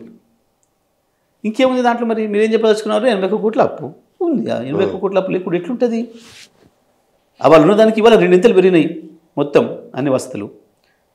ఇప్పుడు 24 గంటలు కరెంట్ ఇవ్వాలి, దానికి సరిపోయే లైన్లు, దానికి సరిపోయే సబ్స్టేషన్లు నిర్మాణం చేయాలి, దానికి సరిపోయే ఉత్పత్తి పెంచాలి. నువ్వు ఆయన ఇచ్చింది 5-6 గంటలు. నువ్వు నాకు ఇచ్చినాడేమి ఇచ్చినావు? 24,000 కోట్ల అప్పులతో ఇచ్చినావు. అంటే ఏంది? ఆ రోజుకే నేను అప్పులు లేకుండా నడిపే పరిస్థితిలో లేని గవర్నమెంట్ను, విద్యుత్ సంస్థల్ని. సింపుల్. మీకే ఒక సంస్థ ఏదో ఒకటి వచ్చింది, ఇంత అప్పుతో వచ్చింది అంటే మళ్ళీ మీరు అప్పుతో స్టార్ట్ చేయాలి కదా, తప్పదుగా. ఇవాళ మరి అప్పులకు ఆస్తులు చూసినప్పుడు ఇంక ఇప్పుడు ఇవాళ ఆస్తులు పెరిగినాయి. ఎక్కువ ఖర్చు అయింది. పెట్టిందంతా ఇన్ఫ్రా మీదనే. నేను చూపించాను కదా లెక్కలు స్పష్టంగా. అలా అబద్ధం ఉంటే ఇది చూపించు. నేను సబ్స్టేషన్లు ఇవాళ 400 kV సబ్స్టేషన్లు అవాళ నేను వచ్చే నాటికి 6 ఉన్నాయి, ఇగో ఇవాళ 23 ఉన్నాయి అని నేను చెప్పినాను అనుకో లెక్క. అలా తప్పు ఉంటే చూపించు. వాళ్ళకి ఇన్ని వేల కిలోమీటర్లు ఉంది లైన్, ఇగో ఇవాళ 2 లక్షల కిలోమీటర్లు అయింది. తప్పు ఉంటే చూపించు. ఇక్కడ తప్పులేదు. రైట్. వాళ్ళు ప్రధానంగా 3 ఆరోపణలు చేశారు. ఒకటి, ఛత్తీస్గఢ్తో టెండర్ లేకుండా ఒప్పందాలు చేసుకున్నారని. దానికి ఏం చెప్తారు? ఏదో తెలివి తక్కువ వాడు ఎవడు సలహా ఇస్తే దాన్ని పట్టుకొని పోయినారు, ఆగమైపోయినారు. ప్రభుత్వం నుంచి ప్రభుత్వం ఒప్పందం. ప్రభుత్వ ఒప్పందాల లెక్కన అవినీతి ఉంటుందా? ఏం తెలివి తక్కువ మనకు వీళ్ళని. సేమ్ బిహెచ్ఎల్ మీద చేసినారు. బిహెచ్ఎల్ ప్రభుత్వ రంగ సంస్థ. బిహెచ్ఎల్ సిఎండి లంచం తెచ్చి ఇస్తాడు ఇక్కడ. ఏమనుకోవాలి వారు? ఏదో తెలుగుడి మాట్లాడినారు అనుకోవాలి. అక్కడ కనబడుతుంది వాళ్ళ పరిపాలన అనుభవం, వాళ్ళ తెలివితేటగా అక్కడ కనబడుతున్నాయి. నేను ఒకటి ప్రైవేట్ వాడికి ఇచ్చినప్పుడు దాంట్లో ఏదైనా కిక్ బ్యాక్స్ ఉన్నాయేమంటే అర్థం ఉంది. జరిగిన ఒప్పందమే ప్రభుత్వం నుంచి ప్రభుత్వం. మరి యాదాద్రి విషయంలో ఇండియా బుల్స్ వాడికి ఏదో మీరు మెయిల్ చేశారు అనేది ఒకటి మాట. అసలు అది ఇంకా తెలివి తక్కువ మూర్ఖత్వం. మనం ఇచ్చింది బిహెచ్ఎల్కి. బిహెచ్ఎల్ ఇండియా బుల్స్ కార్డు తెచ్చిండా, ఇంగ్లీష్ బుల్స్ కార్డు తెచ్చిండా, చైనా బుల్స్ కార్డు తెచ్చిండా, మనకేం సంబంధం అది? అదేందో తీసి ఇప్పుడు చూపించారు. అది మరి అది చూపిస్తే కూడా వాడిది కదా, మనకేం సంబంధం? ఇక్కడ బిహెచ్ఎల్ నుంచి మేము ఏదైనా కిక్ బ్యాక్స్ తీసుకున్నాం అనేది ఇష్యూ. అది సాధ్యమైద్దా? వాళ్ళకే ఇంకేమన్నా ఇస్తే సంతోషిస్తారు. తెలిస్తే కొంచెం కాకపోతే వాళ్ళు చాలా అంటే చాలా థ్యాంక్ఫుల్గా ఉన్నాడు. ఎందుకంటే బిహెచ్ఎల్ ఇబ్బందులు పడే సమయంలో వేలాది మంది, లక్షలాది మంది ఉద్యోగస్తుల్ని ఆదుకోగలిగినాం. ఒక ప్రభుత్వ రంగ సంస్థ నిలబెట్టగలిగినాం. అన్ని వేల కోట్ల టెండర్ ఇవ్వడం ద్వారా వాళ్ళకి పని దొరికింది, ఉద్యోగస్తులకు నిలబడే సంస్థ. అది కూడా తెలివి తక్కువతో మాట్లాడారు. రైట్. విపరీతమైన అవినీతి జరిగిందంటారు. అదే ఎక్కడో చెప్పాలి. యాదాద్రిలో, భద్రాద్రిలో నేను ఏమంటున్నా, అవినీతి జరిగితే ఇవాళ పట్టుకో, ఎవడొద్దన్నాడు? ప్రభుత్వంలో ₹1 జరిగితే పట్టుకో. స్కోప్ ఎక్కడుంది? ఇంకొకటి వాళ్ళకి తెలివి తక్కువ పని ఏంటంటే కొనుగోలు. అసలు కొనుగోలు అనేది ఎంత పారదర్శకంగా ఉంటుందంటే ఇప్పుడు వాడు చేద్దామన్నా చేయలేడు. నేను ఆ తెలివి తక్కువ ఆరోపణ నేను ఎప్పుడు కూడా చేయలేను ఇప్పుడు వాళ్ళ మీద. అది సాధ్యం కాని విషయం. ఎస్ఎల్డిసి అని ఉంటుంది, సదరన్ లోడ్ డిస్పాచ్ సెంటర్, కేంద్ర ప్రభుత్వ ఆధీనంలో ఉంటుంది. నీకు కరెంట్ ఎంత కావాలో నువ్వు వాడికి అప్లికేషన్ పెట్టాలి. 24 గంటల ముందట నువ్వు అక్కడ పెట్టాలి. ఈ కరెంటు ఉత్పత్తిదారులందరూ కూడా వాళ్ళకే ఇవ్వాలి. నా దగ్గర ఈ టైం నుంచి ఈ టైంకి ఇంత కరెంటు దొరుకుతుంది, మీరు ఈ 4 రాష్ట్రాలలో మీరు పెట్టుకుంటారు. సపోజ్ ఈ టైంకు నాకు 500 కావాలి, నువ్వు ఒక 500, తనొక 1000, తనొక 500, తనొక 2000 పెట్టుకుని ఉంటాడు. వాళ్ళ దగ్గర మొత్తం ఎంత వస్తుంది, ఎంతమంది ఉన్నది అని చెప్పి చూస్తారు. చూసి మీరు అందరూ అడిగినంత ఉంటేనేమో అడిగినంత అలాట్ చేస్తారు. అవతల వాడు ఏ రేటుకి ఇస్తానని చెప్పిండో ఆ రేటుకు, ఈ రేటుకి మీకు వస్తుంది ఈ టైంకు, మీరు తీసుకుంటారంటే ఇస్తామని చెప్పేసి చేస్తారు. మన ఎల్సీ తీసి ఉండాలి బ్యాంకులో కంపల్సరీ. తీసుంటేనే వాడు నీకు పంపిస్తాడు, డబ్బులు కట్ చేసుకుంటాడు. అసలు నీ కరెంట్ ఎవరి దగ్గర నుంచి వచ్చిందో నీకు తెలియదు, వాడిని ఎవరి దగ్గర పోయిందో వాడికి తెలియదు. ఇదంతా కూడా చేసేది వాళ్ళు. కేంద్ర ప్రభుత్వం వద్ద జరుగుతుంది. దాంట్లో స్కోప్ ఎక్కడ ఉంటుంది? వీళ్ళు వెరితనం కాకపోతే తెలుసుకోలే, సిస్టమ్స్ తెలుసుకోలే, దానిపైన స్టడీ చేయలే, తెలియక కాదేమో, తెలిసి కూడా వేద్దాం అనుకున్నారు. కానీ ఎన్ని రోజులు ఉంటుంది అది? బట్టకాల్సి మీద వేస్తే పెద్ద ప్రైజ్ ఉంటుంది. ఇప్పుడు ఛాలెంజ్ చేసి చూపించాలి కదా. పైగా నేను అసెంబ్లీలోనే ఛాలెంజ్ చేస్తే ఈ దేశంలో ఒక మంత్రిగా చేసి సభలోనే నా మీద ఎంక్వైరీ చేసుకోండి అని చెప్పిన నేను. ఎవరు చెప్పినారు? ఎంత ధైర్యం ఉంటే చెప్పాలి నేను? ప్రభుత్వం వాళ్ళ చేతులు ఉండగా నేను ఎంత ధైర్యం ఉంటే చెప్పాలి? మరి ఎంత పారదర్శకంగా ఉన్నాం కాబట్టి చెప్పినాను. అందుకే వాళ్ళు రాంగ్ ఆప్షన్స్ ఓపెన్ చేశారు. తెలియదు కొత్త యాదాద్రి ఓపెన్ అయితే ఆ క్రెడిట్ అంతా మీకేనా? సరే, ఈ క్రెడిట్లో ఏముంది? రాష్ట్ర ప్రభుత్వంగా ముఖ్యమంత్రి గారి ఆలోచన. కాకపోతే నేను ఒక రిక్వెస్ట్ ఏం చేసినంటే, నా ప్రాంతంలో కూడా ఒక అవకాశం ఉంది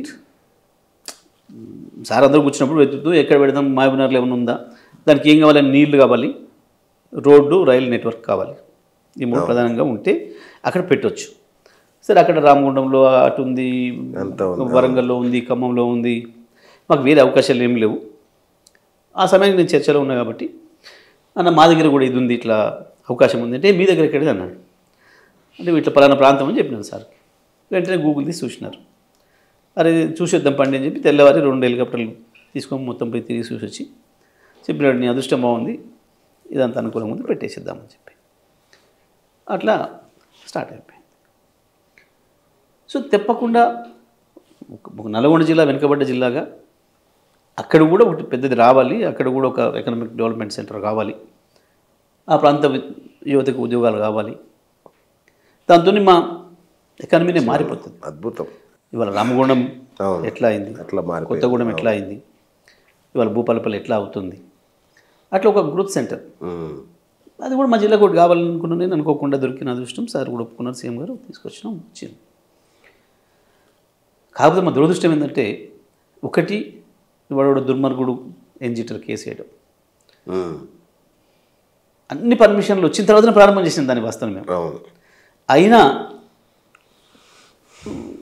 ఏదో ఒక శక్తి పనిచేసింది అక్కడ, దాన్ని ఆపారు. అయినా మేము రాత్రి పగలకు పనిచేసే ప్రయత్నం చేసాం. దురదృష్టం కరోనా మమ్మల్ని వెంటాడింది బాగా. రోజు 10,000 మంది కార్మికులు పనిచేసే వాళ్ళు అంతా ఇతర రాష్ట్రాల్లో. వాళ్ళు ఎంత పిలిచినా ఆగినా ఆగకుండా వెళ్ళిపోయినారు. ఎవరికైనా ప్రాణభయం వాళ్ళ దగ్గర చేరుకోవాలనేది ఉండే. రెండోసారి వచ్చినప్పుడు ఆపగలేను, ఎందుకంటే 2 నెలల్లో హాస్పిటల్ కట్టినాం అక్కడ. వాళ్ళందరూ చూపించి ఈ హాస్పిటల్ ఉంది, మీకు ఏమైనా సరే మీ ప్రాణం మా బాధ్యత అని చెప్పి మేము అందరం వెళ్ళి ధైర్యం ఇచ్చి ఆపి పని చేయించగలిగినాం కొంత. సరే పూర్తయింది వాస్తవానికి. త్వరలో అంటే మేము మొన్ననే 2 ప్రారంభం చేయాలన్నది ఉండే. బట్ ఆ ఎన్జిటి ఇచ్చిన తీర్పులో కేంద్రం మళ్ళీ పర్యావరణ అనుమతులు మళ్ళీ ఇవ్వాలని చెప్పి, అన్ని ఇచ్చిన వాటిని మళ్ళీ ఇవ్వాలని చెప్పింది వాళ్ళు. ఓకే. దాంతో ఇప్పుడు అనుమతుల కాడ ఆగి ఉంది అది. ఓకే. అది అయ్యి ఉంటే స్టార్ట్ చేయడానికి రెడీగా ఉంది. ఒక 2 నెలలు సూపర్ వస్తుంది.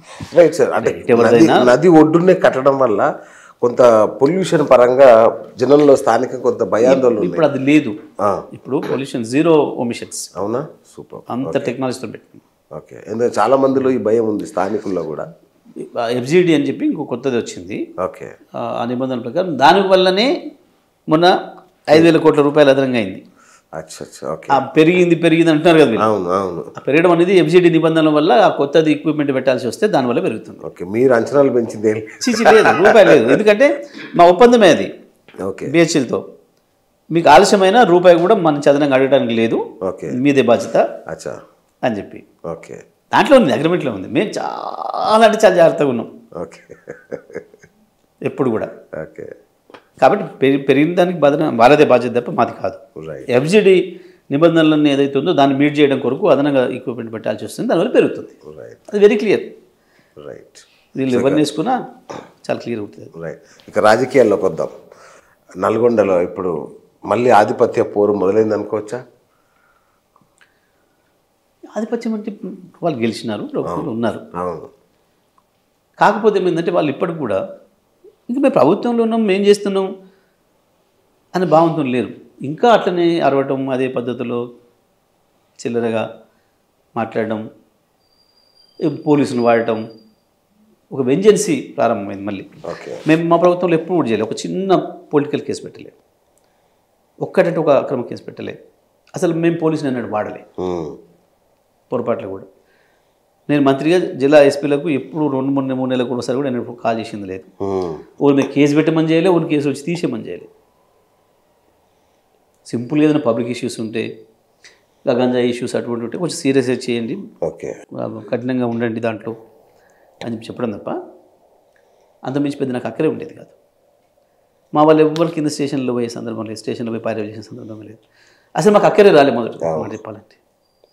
కానీ ఇప్పుడు మరి వీళ్ళు ఈ ఇచ్చిన హామీలు అమలు చేయలేక లేదా ఇతర పద్ధతుల్లో కొంత దాడులు చేయడము, మా కార్యకర్తల నాయకులు భయపెట్టేయడము, ఇల్లు కూడా కొట్టిస్తాం ఇది అది అని చెప్పేసి అని ఈ అవిశ్వాసాల సందర్భంగా కొంత భయం క్రియేట్ చేయడము, ఇట్లాంటి చిల్లర పనులు చేస్తాం.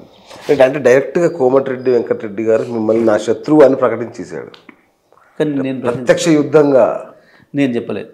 నేను నీ శత్రువు ఎవరు అని అడిగితే నేను కాంగ్రెస్ పార్టీ అన్న తప్ప శత్రువు కాదు, నాకు అపోనెంట్ కాంగ్రెస్ పార్టీ. ఓకే. నాకు ప్రత్యేక రాజకీయ ప్రత్యర్థి కాంగ్రెస్ పార్టీ. నాకు వ్యక్తిగత శత్రువులు ఎవరు లేరు అని చెప్పాను క్లియర్గా. ఓకే. నాకు ఆ శత్రుత్వం పెట్టుకునే అలవాటు లేదు, అవసరము లేదు, అది మంచిది కూడా కాదు. ఓకే. మంచిది కూడా కాదు అది. ఇవన్నీ మేము కేసీఆర్ గారి నుంచి నేర్చుకున్న లక్షణాలు. రైట్. మామూలుగానైతే నాకు ఉండేదేమో కోపం. కానీ చాలా అనుభవాల తర్వాత నేను తెలంగాణ ఉద్యమానికి ఎప్పుడైతే వచ్చినో అప్పటికే నేను పూర్తి మెచ్యూర్గా ఉన్నా. తగ్గారు. కొట్టుకుంటే కాలేది మన ఇద్దరు రక్తమే తప్ప, నీళ్ళ కొరకు కొట్లాడాలి, కిందికి పోతున్న నీళ్లు మన పొలాల్లో తెచ్చుకోవాలి తప్ప వాడు ఎందుకు ఇచ్చిరో జెండాలు మనం ఎందుకు మోస్తున్నామో తెలియదు. పొద్దున్నాక జెండాలు మోయమంటున్నారు, పొద్దుకిన తర్వాత ఆ జెండా కర్రలతో తల బలగొట్టుకోమంటున్నారు. కరెక్ట్ కాదు, ఇది మనం తెలియదు ఒక పని చేస్తున్నాం, అందరం ఒకటి కావాలని చెప్పి ఘర్షణలు ఉన్న గ్రామాలలో కూడా నేను ఇది చెప్పి అందరిని కూడా ఇన్వైట్ చేసిన ఆ కాలంలోనే. ఇక ఆ తర్వాత సార్ దగ్గరికి వచ్చిన తర్వాత ఇంకా పూర్తిగా మెచ్యూరిటీ సాధించిన ఎట్లా ఉండాలి సమాజం పట్ల అనే విషయంలో. ఒకటే చెప్పేవారు కేసీఆర్ గారు, ఎన్నికల రోజు వరకే రాజకీయాలు, ఎన్నికల తెల్లవారి నుంచి రాజకీయాలతో అక్కర్లేదు, అభివృద్ధి మీద దృష్టి ఉండాలి. ఘర్షణలు ఎప్పుడు కూడా అభివృద్ధిని నిరోధిస్తాయి కాబట్టి ఘర్షణ రానివ్వద్దు. పైగా తెలంగాణ తెచ్చింది మొత్తం 3.5 కోట్ల ప్రజల కొరకు. ఆయన మన పార్టీ ఆయన కాదా అనే ఆలోచనలో కూడదు. ఇది అభివృద్ధి అంటే సమానంగా చేయాలి. ఎవరి కాన్స్టిట్యున్సీ అయినా ఒకటి, ఎవరి గ్రామం అయినా ఒకటి, ఏ పార్టీ సర్పంచ్ ఉన్నాడు, ఎంపీటీసీ ఎవరు ఉన్నారు, ఎమ్మెల్యే ఎవరు ఉన్నారని మనం చూడొద్దు. ఇంత స్పష్టంగా చెప్పాను. మీరు ఒకసారి లెక్కలు తీస్తే మొదటి టర్ములో నేను సూర్యాపేట తీసుకొచ్చిన నిధుల కంటే ప్రతిపక్షంలో ఉన్న దేవరకొండకు, నాగార్జునసాగర్కి, మిర్యాలగూడకి ఎక్కువ ఇచ్చినాం.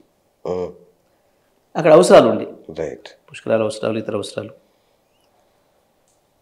నేను ₹1 కూడా నా సూర్యాపేటకి ఎక్కువ తీసుకపోలే.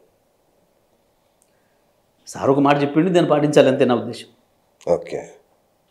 అట్లా పనిచేసినాం. కానీ ఇప్పుడు వీళ్ళు దురదృష్టవశాత్తు గ్రామాలలో ఘర్షణలు, బీఆర్ఎస్ పార్టీ నాయకులపైన దాడులు ఇటువంటి చేస్తున్నారు. నేను బహుశా మంచి కావు, తొందరలోనే ఆగిపోతాయి అనుకుంటున్నాను. నేను తాజాగా సందీప్ రెడ్డి గారి మీద కూడా, ఎలిమినేట్ సందీప్ రెడ్డి గారి మీద కూడా చేసి నిన్ను మీరు చూసిర్రు. అవును, ఆయన తప్పించుకోలేడు, ఎంత ఆటవికమైన పద్ధతుల్లో ప్రవర్తించిండో. మన తోటి ప్రజాప్రతినిధి, నీతో ఈక్వల్ ర్యాంకు, క్యాబినెట్ ర్యాంకు, ఆయన ప్రజల నుంచి గెలిచినవాడు. వాళ్ళ కుటుంబానికి గొప్ప చరిత్ర ఉంది. వాస్తవానికి ఈయన మాధవరెడ్డి గారు చూడడానికి తహతహలాడేటాడు ఆ రోజుల్లో. ఒకసారి మాధవరెడ్డి గారి దగ్గర పోయి మాట్లాడొస్తే చాలు అని చెప్పి, మాధవరెడ్డి గారు మా చుట్టం అని చెప్పి, మాధవరెడ్డి గారు మా చుట్టం అని చెప్పుకొని తిరిగేటాడు. అంత అహంకారంగా ఊరికినే ఒక రాజు కనుక ఆర్డర్ ఇచ్చినట్టు, నేను తీసుకపోండి జైలు పడేయండి, విన్నారు మీరు అందరూ కూడా. దాంట్లో ఏందన్నట్టు అది ఒక మంత్రివే నన్ను, అంత అహంకారం ఎందుకు మనిషికి? ఇదంతా మీ మీద కోపమేనా? నేను అనుకుంటున్నాను, మెంటల్ అనుకున్నాను. ఓకే. వేరే చెప్తున్నారు చాలామంది, ఇప్పుడు అన్నాను కానీ తొందరలోనే వస్తుంటే కూడా ఒకటి బయటికి. బట్ వాళ్ళు గా స్థాయిలో ఉన్నారు, అక్కడ ఉన్నారు. 10 ఏళ్లలో ఒక్కరోజు నేను ఒక మాట ఏమన్నా కోప్పడ్డ పద్ధతుల్లో ఉద్యోగస్తుని కానీ ఒక పొలిటికల్ అపోనెంట్ని కానీ ఇంకొన్ని కానీ ఒక అక్షరం ఎవరన్నా వినరా? ఇది పనికి మాలే మాటలు మాట్లాడుతున్నాడు నా మీద, చిల్లర మాటలు మాట్లాడతాడు. నేను వ్యక్తిగతంగా మాట్లాడడం నాకు ఎప్పుడు ఇష్టం ఉండదు నా లైఫ్. అన్నీ కూడా చూసింది నేను. కానీ నేను కూడా ఒకసారి మాట్లాడాల్సిన పరిస్థితి వస్తూ ఉంది. ఎందుకంటే పదే పదే వాళ్ళు అబద్ధాలు మాట్లాడుతున్నప్పుడు ఒక అబద్ధాన్ని 100 సార్లు చెప్తే నిజంగా నమ్మొచ్చు, సమాధానం చెప్పాల్సిన ప్రశ్నలు చాలా ఉన్నాయి యాక్చువల్గా. వచ్చినప్పుడు ఇక నేను కూడా చేయాల్సి వస్తుంది. ఆ పని తప్పట్లేదు. నేను వాస్తవాలు చెప్తే చాలు, వాళ్ళలాగా అబద్ధాలు చెప్పాల్సి అక్కర్లేదు. నేను వాస్తవం ఒకటొకటి బయటికి తీస్తే చాలా గందరగోళం ఉంటుంది వాళ్ళ పరిస్థితి. కానీ వ్యక్తిగత జీవితాల గురించి మాట్లాడొద్దు అని నేను ఒక పాలసీ పెట్టుకుని ఉన్నా. మనుషులపైన వ్యక్తిగతంగా మాట్లాడొద్దు అని ఒక పాలసీ పెట్టుకుని ఉన్నా. ఆధారం లేని ఆరోపణలు చేయొద్దు అని ఒక పాలసీ పెట్టుకుని ఉన్నా. పైగా నేను మంత్రిగా ఉన్ననాడు ఇంకా బాధ్యతాయుతంగా ఉండాలి కాబట్టి వాళ్ళ మాటకు ఒక్క మాట కూడా నేను ఆన్సర్ చేయలేదు, మాట్లాడలేదు. 10 ఏళ్లలో మీరు అందరూ చూసి పేరే తీసుకోలేనాడు ఎవరిది నేను. కానీ ఇవాళ అధికారంలోకి వచ్చిన తర్వాత కూడా అట్లా మాట్లాడుతుంటే నేను మౌనంగా ఉండడం కూడా కరెక్ట్ కాదు. నేను సరైన పద్ధతుల్లో సమాధానం చెప్పాల్సిన అవసరం.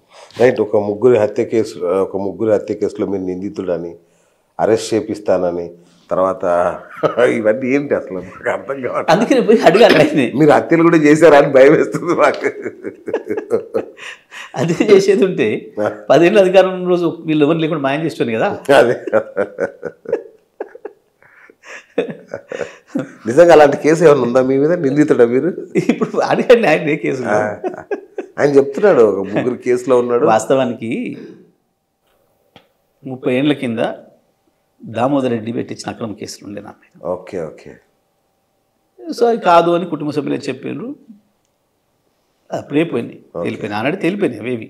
30 ఏళ్ల క్రితం, 34 ఏళ్ళ కింద ముచ్చట. ఓకే. దాంతోనే నా చదువు నా లక్ష్యం దెబ్బతిన్నది. నేను యాక్చువల్గా నేను ఏ ఐఏఎస్కు పోవాలి, బయటికి పోవాలనేది మా టీచర్లు అందరూ నన్ను ప్రోత్సహించేది. ఓకే. నేను స్టూడెంట్ లైఫ్లోనే సోషల్ యాక్టివిటీస్ చేసేది, ప్రజా ఉద్యమాలు ఉండేది. సో నేను గమ్మత్ ఏంటంటే నేను హింసకు వ్యతిరేకం మొదటి నుంచి. గాంధీకి రైట్ పెద్ద అభిమాని నేను. ఓకే. గాంధీ నెహ్రూ అంటే బాగా ఇష్టపడ్డాను. ఓకే. సో గాంధీ చెప్పిన సూక్తిని 8వ తరగతిలో పని మొదలుపెట్టాను నేను. మన పని మనమే చేసుకోవాలి, ఎవరికొరకు ఎదురు చూడొద్దని. ఓకే. రోజు పొద్దున్నే ప్రేయర్లో చెప్పేవాళ్ళు ప్రాబ్లం. అది విని తెల్లవారి మా ఊళ్ళో నుంచి స్కూల్ పోవడానికి డొంకదారి మొత్తం తుమ్మ చెట్లు ఇట్లా వచ్చిండే. నా క్లాస్మేట్స్ అందరూ నెట్టబెట్టుకొని, మా ఎన్ని వ్యవసాయ కుటుంబాలు కూడా గొడ్డెలు ఉంటాయి కాబట్టి మొత్తం ఆ తుమ్మ చెట్లు అన్నీ కొట్టేసేసి సండే నాడు దారి చేసిన మంచిగా. సోమవారం నాడు టీచర్ అడిగిండు, ఎవరు చేసిరా ఇది అని. మిగతా పిల్లలు భయపడిపోయి అందరు నా మీద చెప్పారు. దాన్ని పిలిచిండు, ఎట్లా చేసినావు, ఎందుకు చేసినావు కదా అన్నాడు. అంటే మనం మీరే చెప్పారు కదా ప్రేయర్లో మన పని మనమే చేసుకోవాలి, ఎవరికి ఎదురు చూడొద్దని. మరి తోబాలకి ఇబ్బంది ఉంది, బాగా ముళ్ళ చెట్లలో వస్తున్నాం, సండే ఫ్రీగా ఉన్నాం కాబట్టి నేను అందరం రమ్మని చెప్పి చేసిన నేను. ఆయన చాలా కూల్గా, ఆయన కూడా చాలా గొప్ప మనిషి. అవునా మరి స్కూల్ నీది కదా అన్నాడు.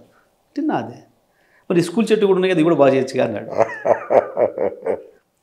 మీరు అనుమతిస్తే మళ్ళీ సండే నాడు చేస్తాను. అట్లా ఉండేటోను నేను.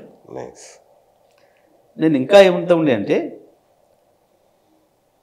ఇంగ్లీష్ చదవద్దు అని చెప్పి ప్రచారం చేసినాను 8వ తరగతి 9వ తరగతి నుంచి. ఎందుకు అంటే మనం దుర్మార్గంగా ఆక్రమించి 200 ఏళ్ళు పరిపాలించిన బ్రిటిష్ వాడు వాడి లాంగ్వేజ్ మనం ఎందుకు చదవాలి, కాబట్టి ఇంగ్లీష్ చదవద్దు.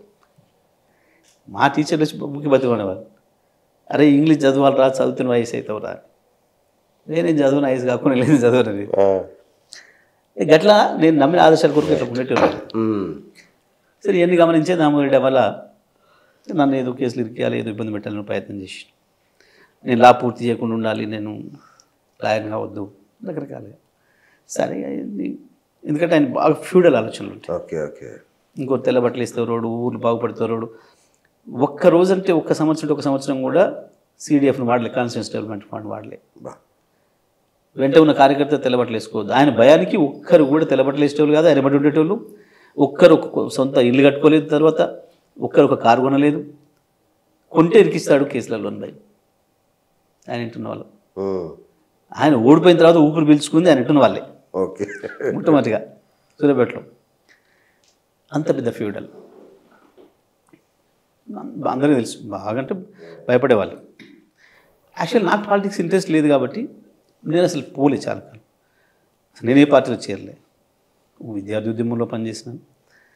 ఆ తర్వాత ప్రాక్టీస్ చేసుకోవాలని దాంట్లో ఉంటేనే తెలంగాణ కొరకు మాత్రమే, తెలంగాణ రాష్ట్రం వస్తే తప్ప ఈ సమస్యలు తీరు. ఎందుకంటే నేను బేసికల్గా నేను ఫార్మర్ని. నాకు వ్యవసాయం అంటే ఇష్టం. నాకు అసలు ఎమ్మెల్యే పదవి మంత్రి పదవి అనేది నాకు అలర్జీ. ఓకే. నాకు అలర్జీ. అంత దూరం ఉండేటోని. తెలంగాణ ఉద్యమం కొరకు కేసీఆర్ గారితో అటాచ్ అయినా, కేసీఆర్ గారు ఆదేశాల మేరకు ఎమ్మెల్యేగా పోటీ చేసినా వారి ఇచ్చిందంతోనే మంత్రి పదవి వచ్చింది తప్ప నాకు ఇష్టపడి నేను కోరుకొని రాలేదు, నేను అడగలేదు. నా జీవితంలో ఒక్కటంటే ఒక్క కోరిక కూడా అడగలేదు కేసీఆర్ గారిని ఈ 2 నెలల్లో. ప్రతిదీ వారించుకుంటూ వచ్చింది, పార్టీలనైనా ప్రభుత్వమైనా. కాబట్టి నాకేం పెద్ద దీని మీద అంతేం ప్రేమ లేదు. పదవి కొరకు దాన్ని బట్టి ఉరికే లక్షణం లేదు నాకు. ఇస్తే బాధ్యతగా దేనైనా తెలంగాణ ఉద్యమాన్ని ఎట్లా చేసినామో దీన్ని కూడా అంతే చేసినాం. ఇష్టపడి ప్రేమించి చేసినాం ఇచ్చిన బాధ్యతను. కాబట్టి నాకు వీలేదు అనుకుంటున్నట్టు వీళ్ళ చిల్లర మాటలు ఇవి నాకు అసలు వినడానికి ఇష్టం ఉండదు. ఇంకొక ప్రధాన ఆరోపణ, ఒకప్పుడు మామూలుగా ఉన్న జగదీష్ రెడ్డి ఇవాళ 1000 కోట్ల ఆస్తులు సంపాదించాడు. మీ ఊర్లో 50 కోట్ల విలువైన భవంతి, శంషాబాద్లో 80 ఎకరాల ఫామ్ హౌస్, ఇట్లాంటి చాలా చెప్తున్నారు. మరి పిచ్చి మాటలు ఇవన్నీ పిచ్చి ప్రయాపం తప్ప ఒకసారి వచ్చి చూడాలి. ఇల్లేంది అదేంది. ప్రగతి మన గురించి ఎవడు వాగిరు కదా, 60 బెడ్రూమ్లు 80 బెడ్రూమ్లు బాత్రూమ్లు వాటి ఏంటో ఇవి అవి అని. ఇప్పుడు మనం పోయి చూసిస్తే మొత్తం మీడియా తీసిపోయి లోపల ఒకసారి చూపిస్తే అన్ని కలిపితే 6 బెడ్రూమ్లు అని దాంట్లో. ఇదంతే పనికి మాలిన మాటలు తప్ప. సరే ఇంకోటి చిల్లర బాగుడు అవుతాడు, ఎన్నో చెప్పులు లేకుండా స్లిప్పర్స్ లేకుండా చిల్లర మాటలు. నేను ఒక్కసారి చెప్పిన, ఓకే నేను రెడీగా ఉన్నా, నువ్వేంది నువ్వు పిట్టు పెరిగిన ఇల్లు ఏముండే, నాదేముంది ఇంకా అట్నే ఉంది కూలుతున్నా ఉంది, ఒక్కసారి మీడియా వాళ్ళని పోయి చూసినామని చెప్పు. మీ నాయన పేరు మీద ఎంత భూమి ఉండే, మీ తాత పేరు మీద ఎంత ఉండే, మా నాయన పేరు మీద ఎంత ఉండే, మా తాత పేరు మీద ఎంత ఉండే, ఒకసారి చెక్ చేసినామని చెప్పు. ఇక నువ్వు బతికినవా చెప్పులు లేకుండా తిరిగినవా నేను తిరిగినా తెలుస్తుంది. బట్ నాకు ఇష్టం లేదు, నేను పెద్ద భూమిని ఉన్నాను ఇంకోటి అని చెప్పుకోవడం నాకు ఇష్టం లేదు. నేను ఒక రైతులు మాత్రమే అని చెప్పుకున్నాను. ఇప్పుడే నేను అత్యంత ఎక్కువ ఇష్టపడేది వృత్తి వ్యవసాయం మాత్రమే. నేను రైతు వ్యవసాయమే చేస్తాను. అసలు నేను తెలంగాణ ఉద్యమానికి పోయిందే నీళ్ళ కొరకు, వ్యవసాయం కొరకు. నేను బ్రహ్మాండంగా ఆర్గానిక్ వ్యవసాయం ఆ రోజుల్లోనే మొదలుపెట్టిన. 97-98లోనే ఆర్గానిక్ వ్యవసాయంలో 10 వ్యవసాయం మొదలుపెట్టిన. బోర్లు వేసిన బ్రహ్మాండంగా కూరగాయలు అన్నీ పెట్టిన, పప్పులతో సహా ఏది కొనకూడదు, నేను ఆర్గానిక్ 10 పండించిందే మా నెలకు అందరూ మా కుటుంబాలకు వాడాలని చెప్పి పెడితే నీళ్ళు పోయినాయి, బోర్లు పోయినాయి. అదే సమయంలో కేసీఆర్ గారు లెటర్ పెట్టిండు తెలంగాణ గురించి. వచ్చి కలిసిపోయి మొత్తం నా చుట్టూండి నా రైతులు, నా బంధువులు, నేను పెట్టుకున్న జీతగాళ్ళు, పాలేర్లు అందరినీ కూర్చోబెట్టి మీటింగ్ పెట్టి, నేను తెలంగాణ ఉద్యమానికి పోతుండ్రా, నేను తెలంగాణ తెచ్చి గోదావరి నీళ్ళు తీసుకొచ్చిన తర్వాతనే మళ్ళీ వ్యవసాయం మొదలు పెడతా, ఇక ఈ భూమాతకు ఒక పొగ కూడా వెయ్యను నేను అని చెప్పి బయలుదేరిన అక్కడి నుంచి. మీరు వెళ్తే ఇవాళ ఎవరైనా చెప్తారు మా ఊళ్ళో. నేను ఏం ప్రచారం చేసుకోవాలి, నాకు పెద్దగా ఇష్టం ఉండదు. మీకు తెలుసు నేను మొదటి నుంచి కొంచెం మీడియాకి దొరికిన. అట్లా చెప్పి మళ్ళీ ఇవాళ వ్యవసాయం చేస్తున్నపై ఈ పచ్చినాయలకు వీళ్ళకి వ్యవసాయం ఏందో తెలియదు, ఓట్లు పైన వంతో తెలియదు, భూమి లోపల వంతో తెలియదు, ఈ వీళ్ళు మాట్లాడతారు నా గురించి. ఎందుకు మీ ఇద్దరి మీద అంత నేను ఇలా బ్రహ్మాండంగా నాగలి దుంతా, ఎట్లా నాగలి రమ్మని వాడి వస్తాడేమో పోసి కొడుతున్నాడు. నేను ఏందో రైతు నుంచి వచ్చిన కుటుంబం నుంచి వచ్చిన, రమ్మని వ్యవసాయం చేద్దాం, దుందాం. లెక్కలు అడిగితే నేను చెప్పమను, ఏ పంట ఎట్లా ఉంటుంది, ఏ పంట ఎంత వస్తుంది, దేనికి ఏం వాడతారు చూద్దాం. కాదు ఆయన తెలంగాణ కోసం మంత్రి పదవిని వదులుకున్న వ్యక్తి కదా. చీచి ఎంత అసహ్యం వేసిందంటే అది వింటుంటే. కిరణ్ కుమార్ రెడ్డి మెడల్ బట్టి గెంటడానికి సిద్ధపడ్డాడు అప్పటికే. ఎట్లా పదవి పోతుంది ఇజ్జత్ పోతుంది వాడు మెడల్ పడికి ఏంటి నాకు తెలుస్తుందని చెప్పి ఓ డ్రామా కంపెనీ పెట్టి ఓకే ఆడ కూర్చొని రాజీనామా చేసిన ప్రకటించాడు. అప్పటికే నిర్ణయం అయిపోయింది నేను పీకే చిత్తం పెట్టుకోవాలని కిరణ్. ఓకే కిరణ్ అప్పుడు అధిష్టానం మాట వింటలేడు. ఈయన 7 కాళ్ళు పట్టుకుని అక్కడ తెచ్చుకున్నాడు. కానీ ఇప్పుడు వాళ్ళ మాటలు ఏమో సాగచెట్లేవు ఈడ. ఆయన మొత్తం దీన్నే వ్యతిరేకించినాడు కదా అవును అధిష్టానం నిర్ణయాన్ని. కాబట్టి ఆ స్థితిలో ఇదేదో చేసి ముందు రోజు వారం రోజుల ముందు చెప్పులు వేసారు ఈయన మీద. నల్లగొండలు మీరు కావాలంటే మొత్తం పాత రికార్డ్స్ అన్నీ తీసుకోండి. ఓకే కూర్చున్నప్పుడు నేను చెప్పినాను సార్ ఇది ఇంత డ్రామా వీడిది అని చెప్పి. ఆయన సరే ఇక తెలంగాణ కొరకు కూర్చోండి కదా ఎవడోడు మద్దతు ఇచ్చి రాపని పోయి రాపని అన్నారు. మేమందరం పోయినప్పుడు బలవంతంగా వచ్చారు మొత్తం ఉద్యమకారులు అందరూ. చీచి మేము రాము ఇక డ్రామా అని చెప్పి మొత్తం నల్గొండ అందరూ తెలుసు. అంటే ఎందుకు నేను రాజీనామా చేసిన వారం ఆగితే తెలుస్తుండే నీ రాజీనామా సంగతి. అసలు విషయం కది. Okay okay right. మీ మధ్య ఎందుకు ఇంత ప్రత్యక్ష యుద్ధం జరుగుతుంది అంటే ఆయన టీఆర్ఎస్కి వస్తా అంటే మీరే ఆపారు, అసలు ఎవరిని ఎదగనియరు మీరు నల్గొండ జిల్లాలో అనేది బలంగా ఒక వినిపిస్తున్న మాట. నేను ఎదగనియడ్డును అంటే అవతల పార్టీ మీద నేను పూర్తిగా రాజీ లేకుండా ఉండాలి కదా. ఎట్లా గెలవనిస్తా గెలవ నేను అవతలని ఎందుకు గెలవనిస్తా అంటే మీ లేదు అనే మాట. ఒకటి వాస్తవం మేము అనుకున్నది సార్ కానీ నేను కానీ పార్టీ నీట్గా ఉంది మంచిగా ఉంది ఉన్న కాడికి అందరూ ఒక తిరుగు ఉన్నాం. ఇవి కోతి వేషాలు వేసి కోతి ముక్కలు వచ్చి దీన్ని మొత్తం ఖరాబ్ చేయడం తప్ప విలువల ప్రయోజనం ఉండదు. గ్రూప్ రాజకీయాలు చేస్తారు. మొత్తం పార్టీ ఇప్పుడున్న లైన్ పద్ధతిలో ఉండనివ్వరు.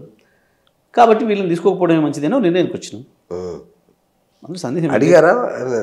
100 సార్లు కాదు 1000 సార్లు కేసీఆర్ కాలు పట్టుకుంటామని చెప్పి పంపారు. మొన్న ఈ ఎన్నికలకు కూడా 4 రోజుల ముందర చెప్పి పంపారు. అన్న తెలియకుండా తమ్ముడు తెలియకుండా అన్న కూడా. అంతకుముందు ఇద్దరు కలిసి వస్తామన్నారు. మొన్న ఎవరు కాదు ఒకటి వస్తామన్నారు. సార్ ఒప్పుకోలేదు.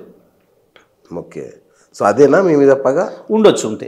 అదే కాకుండా వీళ్ళకి ఏంటంటే అంతకుముందు ఒక అలవాటు పైకి ఏమో స్టేట్మెంట్ ఇస్తారు ఎగనెస్ట్గా కింద పోయి పైరవీలు చేసుకుంటారు. ఓకే వీళ్ళకి బాగా అలవాటు ఇది. అక్కడ పప్పులు ఉడకలేదు నా దగ్గర. ఓకే మీరు సంధి నేను అస్సలు అవకాశం అస్సలంటే అసలు అవకాశం ఓకే నాకు అట్లా ఇష్టం ఉండదు. నేను నాతో కేటీఆర్ గారు కూడా 2 సార్లు అనేది అన్న నువ్వేంది వాళ్ళతో ఎవరితో మాట్లాడేవాట నువ్వు కాన్స్టిట్యూన్సీ చెప్పవంట అది ఇది. నేను ఎందుకు చెప్తాను నేను చెప్పకూడదు కదా. అట్లా నేను మాట్లాడడం ఏంది ఎందుకు మాట్లాడతాను. నేను మాట్లాడితే కూడా మా కార్యకర్తలు ఒప్పుకోరు. అట్లా మేము అట్లనే ఉంటాం గిరిగేసినట్టే ఉంటాం మేము. అయ్యో అట్లా మాట్లాడుకోకపోతే ఎట్లా అని అన్నాడు నాతో. అంటే నేను మాట్లాడుకోవడం అనేది మీకు ఇక్కడ అలవాటు కావచ్చు కానీ నాకు ఇంకా అలవాటు రాలే. నాకు స్ట్రైట్ ఫార్వర్డ్ ఉండడం అలవాటు. అంతే నాకు కొంచెం డిప్లొమాటిక్గా ఉండడం అలవాటు లేదు. నేను అపోనెంట్తో అన్కాంప్రమైజ్గా ఉంటాను. నేను నా దగ్గర ఫోన్ నెంబర్లు కూడా ఉండవు వాళ్ళు ఎవరి చెప్పారు క్లియర్ చెప్పి అదే చెప్తున్నారు నాకు వీళ్ళందరూ కంప్లైంట్ చేయడా నువ్వు ఫోన్ చేస్తే కూడా ఎత్తవని అది ఇదని అంటే నిజంగా కూడా నాకు లేకుండే అది. ఎందుకంటే నేను అంతకుముందు ఈ సిస్టంలో లేను. రైట్ ఈ బయటికి తిట్టుకోవడాలు లోపల మాట్లాడుకోవడాలు అనే అలవాట్లు నాకు రాలే. ఎందుకంటే అంతకుముందు నేను ఎమ్మెల్యేగా లేను సిస్టంలో లేను. 14 ఏళ్ళు సార్తోనే ఉన్న రాత్రి పగలు కాబట్టి నాకు ఇవన్నీ ఏం తెలియదు. అంతకుముందు ఒకసారి ఎమ్మెల్యేను ఇతర ప్రజాప్రతినిధి అయ్యి ఉంటేనేమో మీటింగ్లలో కలిసేది అది తెలిసేది ఓహో ఇట్లా కూడా ఉండవచ్చు అని. నేను ఫైటర్గానే వచ్చిన స్టూడెంట్ జీవితంలో విద్యార్థి జీవితంలో ఫైటర్గానే ఉన్నా. తర్వాత ఇక్కడ ఫైటర్గానే వచ్చిన. కాబట్టి ఈ పార్టీలలో ఉండే ఆ సంబంధాలు నాకు తెలియదు. ఓకే ఓకే అట్లా మెయింటైన్ చేసిన. అది వీళ్ళందరికీ కోపం ఉండే ఈర్ష్యం ఉండే. ఓకే నాకు అహంకారం ఎక్కువని ఇదని అదని అన్నీ పుట్టించేది వీళ్ళందరూ అనుకునేది కూర్చున్న కాడ. కానీ నాకు అహంకారం ఇంకోటో కాదు. అట్లా మనం ఉండకూడదు కదా. మన వాళ్ళతో మన లైన్ మనది వాళ్ళ లైన్ మన పద్ధతిలో ఉండేది. ఓకే ఓకే ఓకే అందులో నాకు చుట్టూ ఎప్పుడు మా వాళ్ళే ఉండేది. ఎమ్మెల్యేలో మా వాళ్ళందరం కూడా ఆ పద్ధతిలో ఉన్నది తప్ప నాకేం మీద కోపము కక్షలు అటువంటి నాకు ఎప్పుడు లేవు. రైట్ రైట్ ఎప్పుడు ఉండవు. రైట్ సార్ ప్రజెంట్ రాజకీయాలకు వస్తే మొన్న అసెంబ్లీ ఎన్నికల్లో మీరే ఇన్ఛార్జ్ మంత్రి జిల్లాకి ఉమ్మడి నల్గొండ జిల్లాకి 12 నియోజకవర్గాల్లో 11 పోయినాయి. ఎట్లా అనిపిస్తుంది మీకు? అంటే ఎక్కడ మీరు ఇది మీ వ్యక్తిగత వైఫల్యంగా చూడాలా ఓవరాల్గా చూడాలా? ఇది నిజంగానే మా దగ్గర పోయింటే వ్యక్తిగతంగా వైఫల్యంగా నేనే తీసుకునేవాడిని. ఓకే అందులో సందేహం లేదు. కానీ ఎందుకో తెలంగాణ రూరల్ మొత్తం కూడా అటువంటి ట్రెండ్ వచ్చింది. రైట్. ఇప్పుడు నేను చెప్పినట్టు ఇంతమంది మనం అనుకున్నట్టు అవును అవును బీజేపీ దాని కుట్ర కావచ్చు, ఇవన్నీ కూడా ఇంకా రకరకాల కారణాలు కావచ్చు. రైట్. ఇప్పుడు మనం భద్రాచలం నుంచి మొదలు పెడితే అటు ఆసిఫాబాద్ దాకా గోదావరిలో మొత్తం అట్లే వచ్చింది. ఇటు భద్రాచలం నుంచి మొదలు పెడితే కొత్తగూడెం నుంచి మొదలు పెడితే ఆలంపూర్ దాకా, వరంగల్ కూడా ఆలంపూర్ దాకా ఇటు కృష్ణా బెల్ట్ కూడా అట్లే వచ్చింది. ఎందుకో రూరల్ గ్రామీణ తెలంగాణలో ఒక ప్రజల్లో ఏదో కొంత కన్ఫ్యూజన్ వచ్చింది. దానికి తగ్గట్టు పై కుట్రలు ఉన్నాయి, ఇవన్నీ ఉన్నాయి. కాబట్టి తప్పకుండా నా బాధ్యత నేను ఎప్పుడు కూడా వదులుకోను. తప్పకుండా నా పాత్ర కూడా ఉంటుంది, అందులో సందేహం ఏం లేదు. కలెక్టివ్గా అందరం కూడా ఊడిపోయినాం. అంతకుముందు గెలిచినప్పుడు కూడా ఎంతో పెద్ద నేనే గెలిచిన మునగా నేను చెప్పలేదు. పార్టీ బాగున్నప్పుడే గెలిచినాం, 12 స్థానాల్లో కూడా వచ్చినాం. మరి ఇప్పుడు పార్లమెంట్ ఎలక్షన్స్ వస్తున్నాయి, ఒక్క సీటు మీది సూర్యాపేట, దాంతో ఏం చేయబోతున్నారు ఇప్పుడు? మరి తప్పకుండా కొంత ఫలితాలు ఆశాజనకంగా ఉంటాయని భావిస్తూ ఉన్నాం. కాకపోతే ఎన్నికలు ఏమన్నా ముందుకు వస్తే కొంత ఇంకా ఆ ప్రభుత్వం మీద రావాల్సినంత వ్యతిరేకత రాకపోవచ్చు. ఓకే. సమయం దానికి ఆగితే మాత్రం, వీళ్ళ 100 రోజుల సమయం అయిపోతే మాత్రం ప్రజల్లో ఒక మంచి రూబాటే ఉంటుంది, అందులో సందేహం లేదు. అవునా? కాంగ్రెస్ పట్ల ఓకే, అనూహ్యమైన ఫలితాలు రావచ్చు. ఓకే, డెఫినెట్గా. అంటే ఆ వ్యతిరేకత బీజేపీ మళ్ళీ అవకాశం ఉంటుందా? బీఆర్ఎస్కి ఎందుకు మళ్ళీ? వాస్తవానికి బీజేపీకి మళ్ళినా బీఆర్ఎస్కి మళ్ళినా ఇబ్బంది లేదు. ఎందుకనంటే ఆ ఓట్లు చీలిపోతే మాకు లాభం అయితే అందులో సందేహం లేదు. ఓకే, మాకే వచ్చి ఉంటే 200 బెనిఫిట్ అవుతుంది. అవును. కానీ మా దగ్గర బీజేపీ పూర్తి లేకపోవడం అనేది కూడా మాకు ఒక మైనస్. Okay, right. ఇప్పుడు మీది ఓడిపోయిన పార్టీ, ఓకే, అక్కడ ఒకటి అధికారంలో ఉన్న పార్టీ, ఇంకొకటి అధికారం కోసం వస్తుందేమో అధికారంలో కనిపించే స్థాయిలో ఉన్న పార్టీ. మీకు ఎందుకు వేయాలి ఓటు? బీఆర్ఎస్కు పార్లమెంట్ ఎన్నికల్లో ఎందుకు వేయాలి? తప్పకుండా బీఆర్ఎస్కు మాత్రమే వేయాల్సిన అవసరం ఉంది వాళ్ళ తెలంగాణ ప్రజలకి. అవునా? ఎందుకనంటే చాలా సమస్యలు రేపు పక్క రాష్ట్రంతో రాబోతున్న నీళ్ళ విషయంలో. ఓకే. గత 7 సంవత్సరాలుగా వరుసగా కాలం బాగైంది కాబట్టి పెద్ద సమస్యలు రాలే.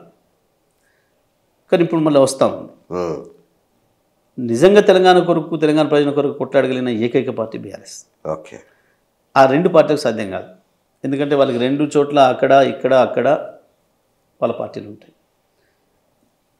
వాళ్ళ జాతీయ ప్రయోజనాలు ముఖ్యమని అంటారు. జాతీయ ప్రయోజనాలు అంటే వాళ్ళ పార్టీల ప్రయోజనాలు. రైట్. కాబట్టి ఎటు వన్ సైడ్ తీసుకోలేరు. మేము రాజీ లేని పోరాటం చేయగలిగిన వాళ్ళం తెలంగాణ ప్రజల కొరకు, తెలంగాణ హక్కుల కొరకు మేము మాత్రమే. ఓకే.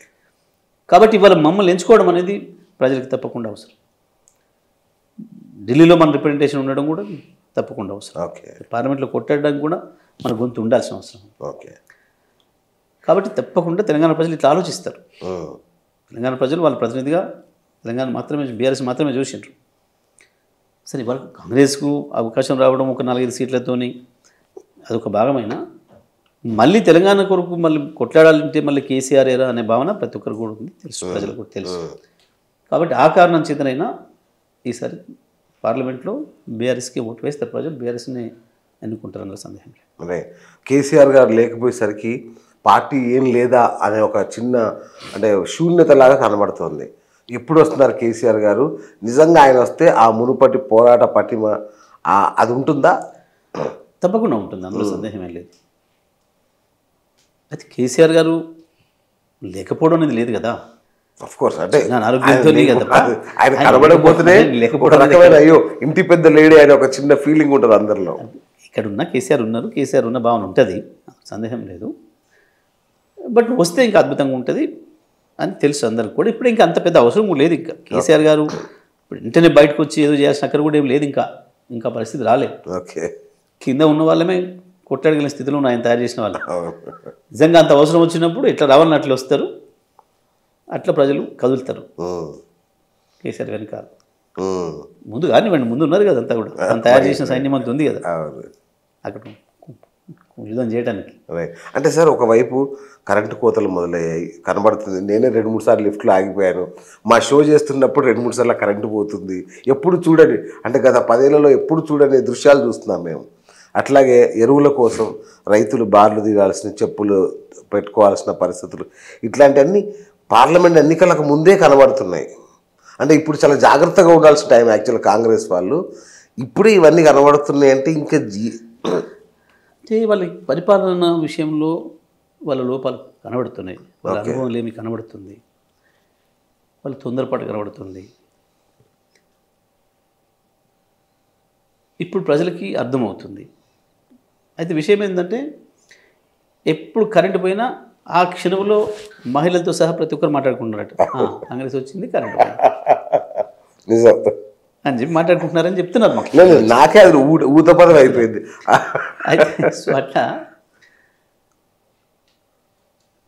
అయితే ఒక్కటి నేను ఏమంటున్నానంటే ప్రభుత్వానికి సమస్యలు ఉండొచ్చు, ఉన్న వాటిని పేరుగా చెప్పుకోవాలి, ప్రజలకు చెప్పాలి. అంటే మీరు ఎలా ఇచ్చారు వీళ్ళు ఎలా ఇవ్వలేకపోతున్నారు అంటే తేడా ఏముందని నాకు అర్థం కావట్లేదు. ఈ విషయాన్ని ఈ అనుమానం చాలా సందర్భాల్లో నాకు ఆంధ్రప్రదేశ్ మంత్రి నుంచి ఇతర రాష్ట్రాల వచ్చిందా? ఓకే. ఎందుకంటే అప్పుడు మేము ప్రతి 6 నెలలకు ఒకసారి కేంద్ర మంత్రి గారు, కేంద్ర విద్యుత్ శాఖ మంత్రి సమావేశం పెడతాడు అన్ని రాష్ట్రాల విద్యుత్ శాఖ మంత్రి. ఓకే. మిగతా ఏ డిపార్ట్మెంట్ లేదని ఒక విద్యుత్ శాఖకు ఉంది అది. అప్పుడు ఒక రాష్ట్రంలో పెడుతుంటారు. మేమందరం వెళ్ళి కలిసేవాళ్ళం. కలవగానే మొట్టమొదటి మాట ఆంధ్రప్రదేశ్ మంత్రి, ఏందన్నా ఎట్లా ఇస్తున్నారు మీరు, కేసీఆర్ గారు ఏదో మిరాకిల్ చేసినారు, ఎట్లా సాధ్యమైంది ఇది? నేను చాలా కూల్గా చెప్పేవాడిని.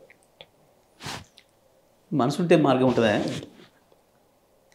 మా తెలంగాణలో ఒక సామెత ఉంటుంది, వడ్డించేటోడు మనోడు అయితే బంతిలో ఏ మూలను కూర్చున్నా తీసుకొని చేస్తాడు మూలుగా కానీ మూలుగా వచ్చేస్తుంది అని చెప్పి, ఇక అట్లా ప్రజలను ప్రేమించే వాళ్ళు ఉంటే, ఇష్టపడే వాళ్ళు ఉంటే, నా ప్రజలు అనుకుని పనిచేసే వాళ్ళు ఉంటే వస్తాయి ఇట్లా ఫలితాలు.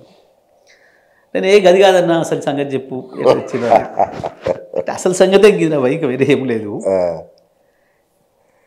గిదే ఇంతమించి ఏం లేదు. ఆ రోజు పరిపాలించిన వాళ్ళంతా మీ వాళ్ళు, వాళ్ళ ఆలోచన అంతా మీ వైపు ఉండేది. మీరు ఏ సంవత్సరం తీసుకున్నా తెలంగాణ కంటే మీకు 1 గంట 2 గంటలు 3 గంటలు ఎక్కువ ఇచ్చిండ్రు, ఇది వెరీ క్లియర్. కానీ అన్నిటికి మించి అసలు అన్నిటికీ మూలం ఇవాళ విద్యుత్ అని, అభివృద్ధికి మూలం విద్యుత్ అని, విద్యుత్ ఇవాళ మనిషి జీవితంలో భాగమైందనే విషయాన్ని మీ వాళ్ళు గుర్తించాలి. మీరు పెద్ద పోజులు కొట్టుకునేది, పెద్ద మేధావులు మేము పరిపాలించడం మాకు తప్ప ప్రభుత్వం కాదు అని చెప్పి మీకు మీరే సర్టిఫికేట్లు ఇచ్చుకునేది, మీరు వేరు పార్టీలలో ఉన్నా మీకు కొనుక్కోటి డబ్బా కొట్టుకునేది. కానీ మీ ఆలోచనలు వేరు, మీ ప్రయోజనాలు వేరు, మీ రియల్ ఎస్టేట్లు, మీ దందాలు తప్ప మీ ముఖ్యమంత్రుల నుంచి మంత్రుల వరకు ప్రజల గురించి మీకు ఇప్పుడు ఆలోచన లేదు. కేసీఆర్ గారికి అది ఉంది, ఎందుకంటే కొట్లాడి తెచ్చింది కాబట్టి తెలంగాణ, కొట్లాడి తెచ్చుకున్న తెలంగాణను నేను నిలబెట్టుకోవాలి అన్న తపన ఉంది కాబట్టి వస్తున్నాయి ఇవన్నీ, ఇంతమించి ఏం లేదు. ఇదేంది ఇప్పుడు ఈ ప్రశ్న నేనే మీకు వేయాలి. ఇవాళ మేము చేయగలుగుతున్నాం, నువ్వు ఎందుకు చేయలేకపోయినావు? ఓకే. ఎందుకంటే మేము ఇవాళ ఉత్పత్తి కేంద్రాలు పెట్టలే అంటే మేము ఉత్పత్తి చేయలే, అవును, అయినా ఇవ్వగలుగుతున్నాం అంటే ఏంది? ఇవ్వాలని అనుకుంటే మీకు కూడా మార్గం ఉండే. ఓకే. లేదు సార్, మీరు దాస్తున్నారు ఏదో, ఎందుకంటే మరి ఇప్పుడు కాంగ్రెస్ వచ్చింది వీళ్ళ వల్ల కూడా కావట్లేదుగా. అదేంటున్నా నేను, ఇదే రాష్ట్రంలో ఇదే వ్యవస్థ, అదే ఇన్ఫ్రాస్ట్రక్చరు, అయినా జరగట్లా అంటే ఏదో మ్యాజిక్ ఉంది, మీరు ఏదో చేశారు. ఏ మ్యాజిక్ అయినా అల్టిమేట్గా ప్రజల ప్రయోజనం, రైట్, రాష్ట్ర ప్రయోజనం, రైట్, ఈ రెండు మాత్రమే కేంద్రంగా పనిచేసే వాళ్ళకి చేస్తుంది. ఓకే. కానీ వ్యక్తిగత ప్రయోజనాలు, స్వార్థ ప్రయోజనాలతో పనిచేసినప్పుడు రావు, సింపుల్ ఫలితాలు రావు. ఓకే. దీంట్లో ఇది వెరీ క్లియర్. అందుకే మీకు 14 ముందే ఉంది, ఇవాళ 23 తర్వాత 24లో ఏమవుతుంది అనే దానికి తేడా వచ్చింది అన్నప్పుడు ఇప్పుడు తెలుస్తుంది కేసీఆర్ అంటే ఏంది, కేసీఆర్ అంటే ఏందో ఇప్పుడు ఇంకా క్లియర్గా అర్థమవుతుంది ప్రజలకి. స్పష్టంగా మేము ఇవ్వలేకపోయినాడు, ఇవ్వలేదు చెప్పిన, అసెంబ్లీలో చెప్పిన, నేను దాచిపెట్టలే. ఇవాళ ఏంది చాలా ఆశ్చర్యంగా మీరు చూస్తే 10 ఏళ్లలో నేను ఏ ఒక్కరోజు కూడా నేను మెయింటెనెన్స్ కొరకు రోజు 2 గంటలు కరెంట్ పోతుంది అని చెప్పి నేను చెప్పలేదు. లేదు, అఫీషియల్గా విద్యుత్ కోత ప్రకటించారు, అదే ఆశ్చర్యంగా ఉంది. మంత్రి ప్రకటించండి, అదే అంటున్నా. వాస్తవానికి మెయింటెనెన్స్ కొరకు పవర్ పోతుందని ప్రకటించేది మొట్టమొదటి లైన్మెన్. ఓకే. ఆయన ప్రాంతంలో ఏదో ఒక ఫీడర్ మీద మెయింటెనెన్స్ వాట్సాప్లో వచ్చేది, ఈ 2 గంటలు మీ ప్రాంతంలో విద్యుత్ అంతరాయం జరుగుతుంది, దయచేసి సహకరించగలరు. కొంచెం పెద్ద ఏరియాలో పోద్దనుకున్నప్పుడు ఏ చెప్పేవారు, కొంచెం పెద్ద ఏరియాలో పోతే డీ చెప్పేది, లేదా ఎక్కడైనా బ్రేక్ డౌన్ అయిపోయి మొత్తమే ఏదైనా చీకట్లు వచ్చిన పరిస్థితి ఉంటే సీఎండి ప్రకటించేవారు. అంతవరకు వాళ్ళ బాధ్యత అది. అంటే ఇంకోటి ఏంటి, మెయింటెనెన్స్ అంటే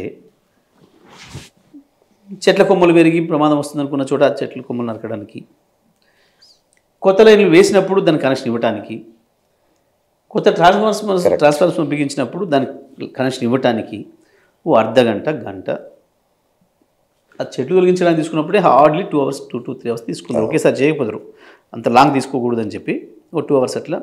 ప్రారంభంలో ఒకసారి ఇట్లనే ఉదయం సాయంత్రం తీసుకురని నా దృష్టికి వస్తే పిలిచిన కోపడ్డా. కరెక్ట్ కాదు, ఒకేసారి ఒకే రోజు చేయాలని ఎందుకు అనుకుంటున్నారు మీరు?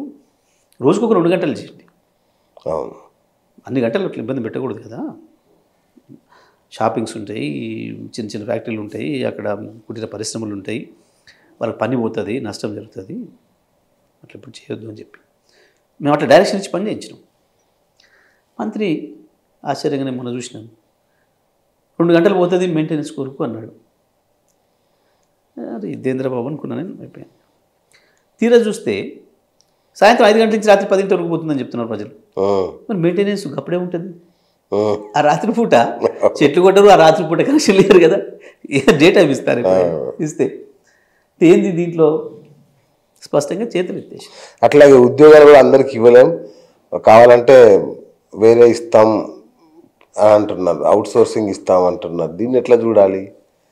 ఇది కూడా వింతగా ఉంది, అందరికీ ఆశ్చర్యంగా ఉంది ఇది. సో మొన్న ఇదే మీ నల్గొండ మంత్రి గారే ప్రకటించారు, ఉద్యోగాలు అందరికీ ఇవ్వడం సాధ్యం కాదు అని. ఈ స్టేట్మెంట్ని ఎట్లా చూడాలి సార్? అంతే స్పష్టంగా వాళ్ళ ఉద్యోగాల కొరకు ఉద్యోగాలు ఇస్తామని ఆశ పెట్టారు యువతకి. వీళ్ళకి ఉద్యోగాలు వచ్చినాయి, వాళ్ళకి పంగనామా పెడుతున్నారు. ఉద్యోగాలు ఇచ్చే అక్కడ ఉంటే, ఉద్యోగాలు అక్కడ అవసరమే ఉంటే మేమే ఇస్తాం కదా, ఇచ్చేవాళ్ళం కదా. పైగా ఉద్యోగాలు అనేవి ఎన్ని ఉండాలి, ఎన్ని కావాలి అనే దానికి ఒక పద్ధతి ఉంటుంది ఎక్కడైనా ప్రభుత్వాలకి. దాని ప్రకారమే ఇస్తారు. వీళ్ళకి అది సోయం లేదు. అంటే ఒక్క మాట చెప్పాలంటే వీళ్ళు ఇచ్చిన ప్రతి హామీ కూడా ఈ హామీని నమ్మి ప్రజలు మాకు ఓట్లు వేస్తారు, మేము పరిపాలనకు వస్తామని నమ్మకంతో చెప్పలే. ఒక లాటరీ వేసారు. ఓకే. అందుకనే 1 కాదు 2 కాదు 420 హామీలు ఇచ్చారు. 420. సరే పాపం విచిత్రంగా అది 420 లెక్కకు వచ్చింది. ఇప్పుడు 420 అంటే ఉలికి పడుతున్నారు. కానీ అయితే మీరు ఒక్కసారి కనుక చూస్తే వీళ్ళ మేనిఫెస్టో ఇచ్చిన తర్వాత నేను చాలా స్పష్టంగా చెప్పిన ఆ రోజు, ఇవి ఆచరణ సాధ్యం కాని హామీలు. కాంగ్రెస్ పార్టీ 2 ఆలోచనలతోనే హామీలు ఇస్తుంది.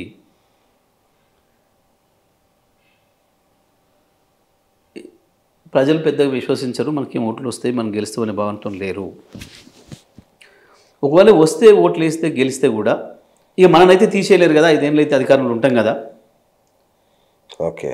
ఏమవుతుంది అమలు చేయకపోతే మాత్రం ఏం చేస్తారు ప్రజలు, మనం దించలేరు కదా అన్న భావనతో ఇచ్చినట్టు కనపడుతుంది తప్ప ఇవి అమలు చేయడానికి ఇస్తున్నట్టుగా లేదు. 6 గ్యారెంటీలు వీళ్ళు అమలు చేయలేదా సార్? ఇంపాసిబుల్. ఓకే.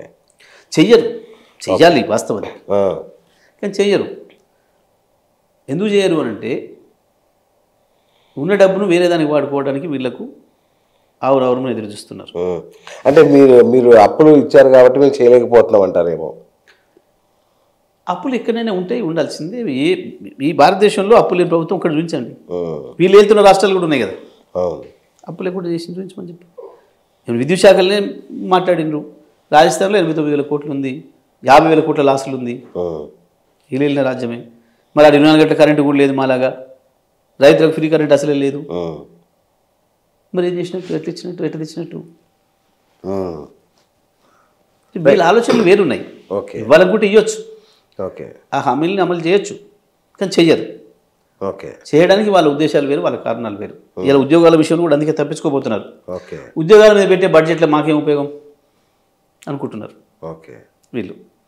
మరి వాళ్ళు చెప్పింది అదే కదా, మేము వచ్చాక మీకు బోల్డ్ అని ఉద్యోగాలు, అదే ఇప్పుడు చెయ్యాలి. వాళ్ళకి నేను చెప్పినట్టు చేయకపోతే మాత్రం వీళ్ళు చేసేది ఏంది? ఇక 5 ఏళ్ళ దాకా అయితే మనం చేయలేరు కదా. ఇది ఒక్కటే కాదు కదా, చాలా ఎగ్గొడుతున్నాం. అందరూ కలిస్తే మళ్ళీ 5 ఏళ్ళ తర్వాత మన ఒకళ్ళు పోతే పోయి 5 ఏళ్ళు అయితే ఏం చేస్తాం కదా మేము అనుకుంటున్నారు. కానీ ఇందులో మేము ఆలోచిస్తుంది ఏంటంటే ఈ ఉద్యోగాలు ఇస్తారా, ఇయ్యరా, పెంచుతారా, పెంచరా, రైతు బంధువు, రుణమాఫీలు ఇవన్నీ. కానీ మొట్టమొదటి ప్రభుత్వ అభివృద్ధి ఆగిపోయే ప్రమాదం వచ్చింది వీళ్ళతో. వీళ్ళ తెలివితక్కువతనం వల్ల, వీళ్ళ పరిపాలన దక్షత లేకపోవడం వల్ల రాష్ట్రానికి చెడ్డ పేరు వచ్చే అవకాశం ఉంది. జోక్ అయ్యే పరిస్థితి ఉంది రాష్ట్రం. ఎందుకంటే ఒక ముఖ్యమంత్రి స్థాయిలో ఉన్న మనిషి తనకు వచ్చిన భాష మాట్లాడితే మేము మాతృభాష మాట్లాడితే తప్పు కాదు. తప్పే ఉంది. అవును. నేను అంతర్జాతీయ వేదికలో పోతే కూడా అది మాతృభాష మాట్లాడుతుంటే బయటకు పోతే కూడా దాన్ని ఎవరు తప్పు పట్టరు. మీరు పార్లమెంట్లో కూడా తమిళ వాళ్ళు తమిళ్ మాట్లాడుతున్నారు, బెంగాల్ వాళ్ళు బెంగాల్ మాట్లాడుతున్నారు, మనం కూడా తెలుగు మాట్లాడుకునే అవకాశం వచ్చింది, మరాఠీ వాళ్ళు మరాఠీలో మాట్లాడుతున్నారు, మాట్లాడుకోవచ్చు. నువ్వు లేదని పోయి రాష్ట్రం పరువు తీసి వాళ్ళు ప్రశ్న ఒకటి అడిగితే నువ్వు ఒక సమాధానం చెప్పి అది అర్థం కాక దావోస్లో మరి ఏం చేసింది? దావోస్ పోయి సాధించుకొచ్చింది ఏంది? రాష్ట్రం పరువు తీయటం తప్ప.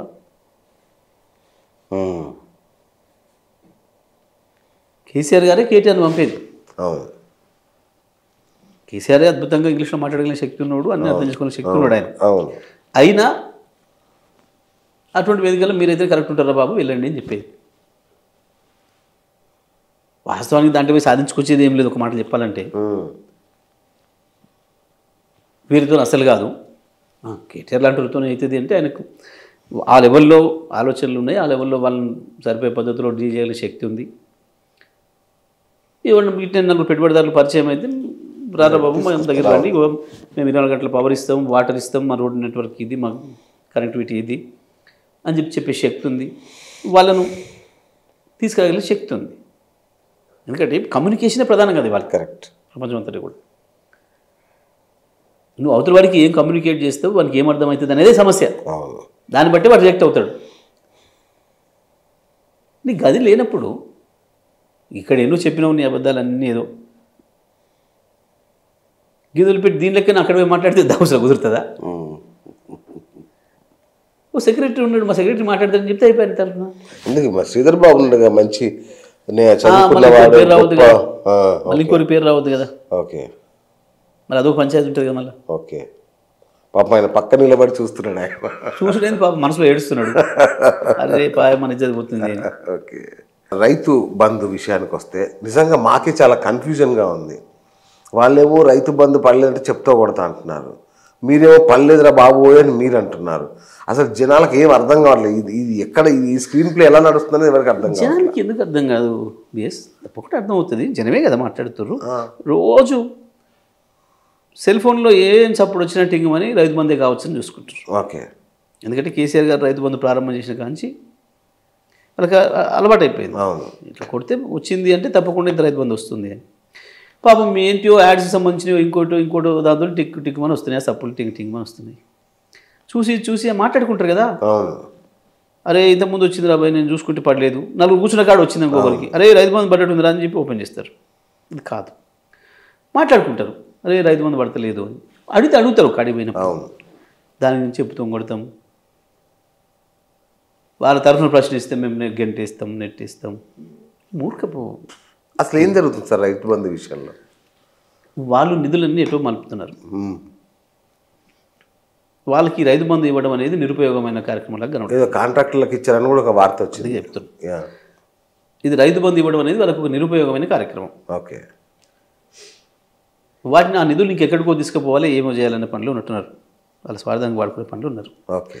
ఎందుకంటే స్పష్టంగా ఇలా ప్రజలందరూ చూడంగా కేసీఆర్ గారు రైతు బంధు వేస్తా అని చెప్తే, హరీష్ రావు గారు ప్రకటిస్తే పోయి మీరు స్వయంగా ఈసీని కలిసి అది ఆపండి అని చెప్పి ప్రజలకు కూడా వాళ్ళకి మళ్ళీ ఎక్కడ కోపం వస్తుందని 9వ తారీఖు నాడే ఇచ్చేస్తా, మొత్తం 10 కాదు 5 కలిపి 15 చొప్పున ఇచ్చేస్తా అని ప్రకటించినావు నువ్వు, నీ మంత్రులు అందరూ కూడా. ఎందుకు ఇస్తలేవు? ఇది ఏంది మతలబు? ఉన్నాయి పైసలు ఆడ ఉన్నాయి కాబట్టే కదా నువ్వు ఇయ్యొద్దని పోయింది. అంతే కదా. మరి ఉన్న పైసలు ఏం చేసినావు? రైతుల నోటికాడ పైసలు ఏం చేసినావు? ఎక్కడ పెట్టినా? ఇప్పుడే తొందరగా ఎందుకు రైతులలో వ్యతిరేకత వస్తలేదు, ఉద్యమాలు వస్తలేవు అంటే రైతు కూడా కొంచెం విజ్ఞత ఉన్నవాడు, పద్ధతిగా ఉన్నవాడు. ఇద్దాం, సమయం ఏందో చూద్దాం. ఓకే. ఓకే. రైతు కూడా 100 రోజులు వెయిట్ చేస్తాం, ఓపిక పడదాం అని దాంట్లో ఉన్నారు. ఓకే. మేము కూడా అట్లనే ఉన్నాం. వాస్తవానికి మేము కూడా ఎందుకు మీద పడే విమర్శలు చేస్తలేము. మీరు మాట్లాడిన వాటికే సమాధానాలు చెప్తున్నాం. రైట్. వస్తుంది ప్రజలలో అది కూడా. అయిపోయి ఇప్పటికే యువతను మోసం చేయడానికి 2 అబద్ధాలు ఆడినారు. ఒకటి స్వయంగా ప్రియాంక గాంధీ ప్రకటించింది, నిరుద్యోగ భృతి ఇస్తాం తీసుకోండి అని చెప్పిందాం. దాని విషయంలో ఆల్రెడీ బట్టి విక్రమార్క మేము చెప్పలేదు మాట్లాడండి అసెంబ్లీలో. ఇవాళ ఉద్యోగాల విషయంలో ఉద్యోగాలు ఇవ్వలేం, అవుట్ సోర్సింగ్ ఇస్తాం. అయిపోయింది. 2 మోసాలు అయిపోయినాయి. రైతు బంధు మీద రుణమాఫీ మీద మాట తప్పినరు. 9 డిసెంబర్ ప్రకటించిందే వాళ్ళు మాట తప్పినరు. కళ్యాణ లక్ష్మిది ఇంతవరకు లేదు. తులం బంగారం ఇస్తామన్నారు కదా, దానికి పత్తా లేదు. 2000 నుంచి 4000 చేస్తామన్నారు, లేదు, దిక్కు లేదు. ఇట్లా వరుసగా ఇప్పటివరకు లేవు. సరే ఏదన్నా చిన్న చిన్నవి తక్కువ ఖర్చుతున్నాయి, ఏదైనా ఉంటే గటువంటి దాన్ని ఇచ్చి దాన్ని ప్రచారం చేసుకొని బయటపడతామని అనుకుంటున్నారు. Okay, right. ప్రజలకు అంత ఈజీగా నమ్మరు. రైట్ సార్, కాళేశ్వరం ఏమన్నా కూలగొట్టే ప్రయత్నం ఏమైనా జరుగుతుందా? కాళేశ్వరం ద్వారా ఏదో చేస్తున్నట్టుగా అనిపిస్తుంది. ఏం జరుగుతుంది సార్ కాళేశ్వరం విషయంలో? కాళేశ్వరం విషయంలో మరి ఎక్కడైనా భూమి పొరలు కదిలినాయా, ఏం జరిగింది? ఓకే, కొన్నిసార్లు టెక్నికల్ ఎస్టిమేషన్స్లో పొరపాటు జరగవచ్చు. అంటే వీళ్ళు అంచనా అనుకున్న దానికి కింద భూమి పొరకు తేడా ఉండవచ్చు. అది భూమిలో అడుగున వేసేది. సాయిల్ కింద మనకు ఒక చోటు పోయినప్పుడు గట్టిది వచ్చినా బండ వచ్చినా దాని కింద ఇంకేదైనా మెత్తగవచ్చు. సరే ఏదో కారణం చేత కొంత కుంగింది. తప్పకుండా దాన్ని విచారణ చేయవచ్చు. నిజంగా అది మనుషులు తెలిసి తప్పు చేసేస్తే శిక్షించుకోవచ్చు. లేదు మానవుడి ఆలోచనలకు అందకుండా జరిగిందానికి అయితే దానికి ఎవరు చేయలేదు, ఏం లేదు.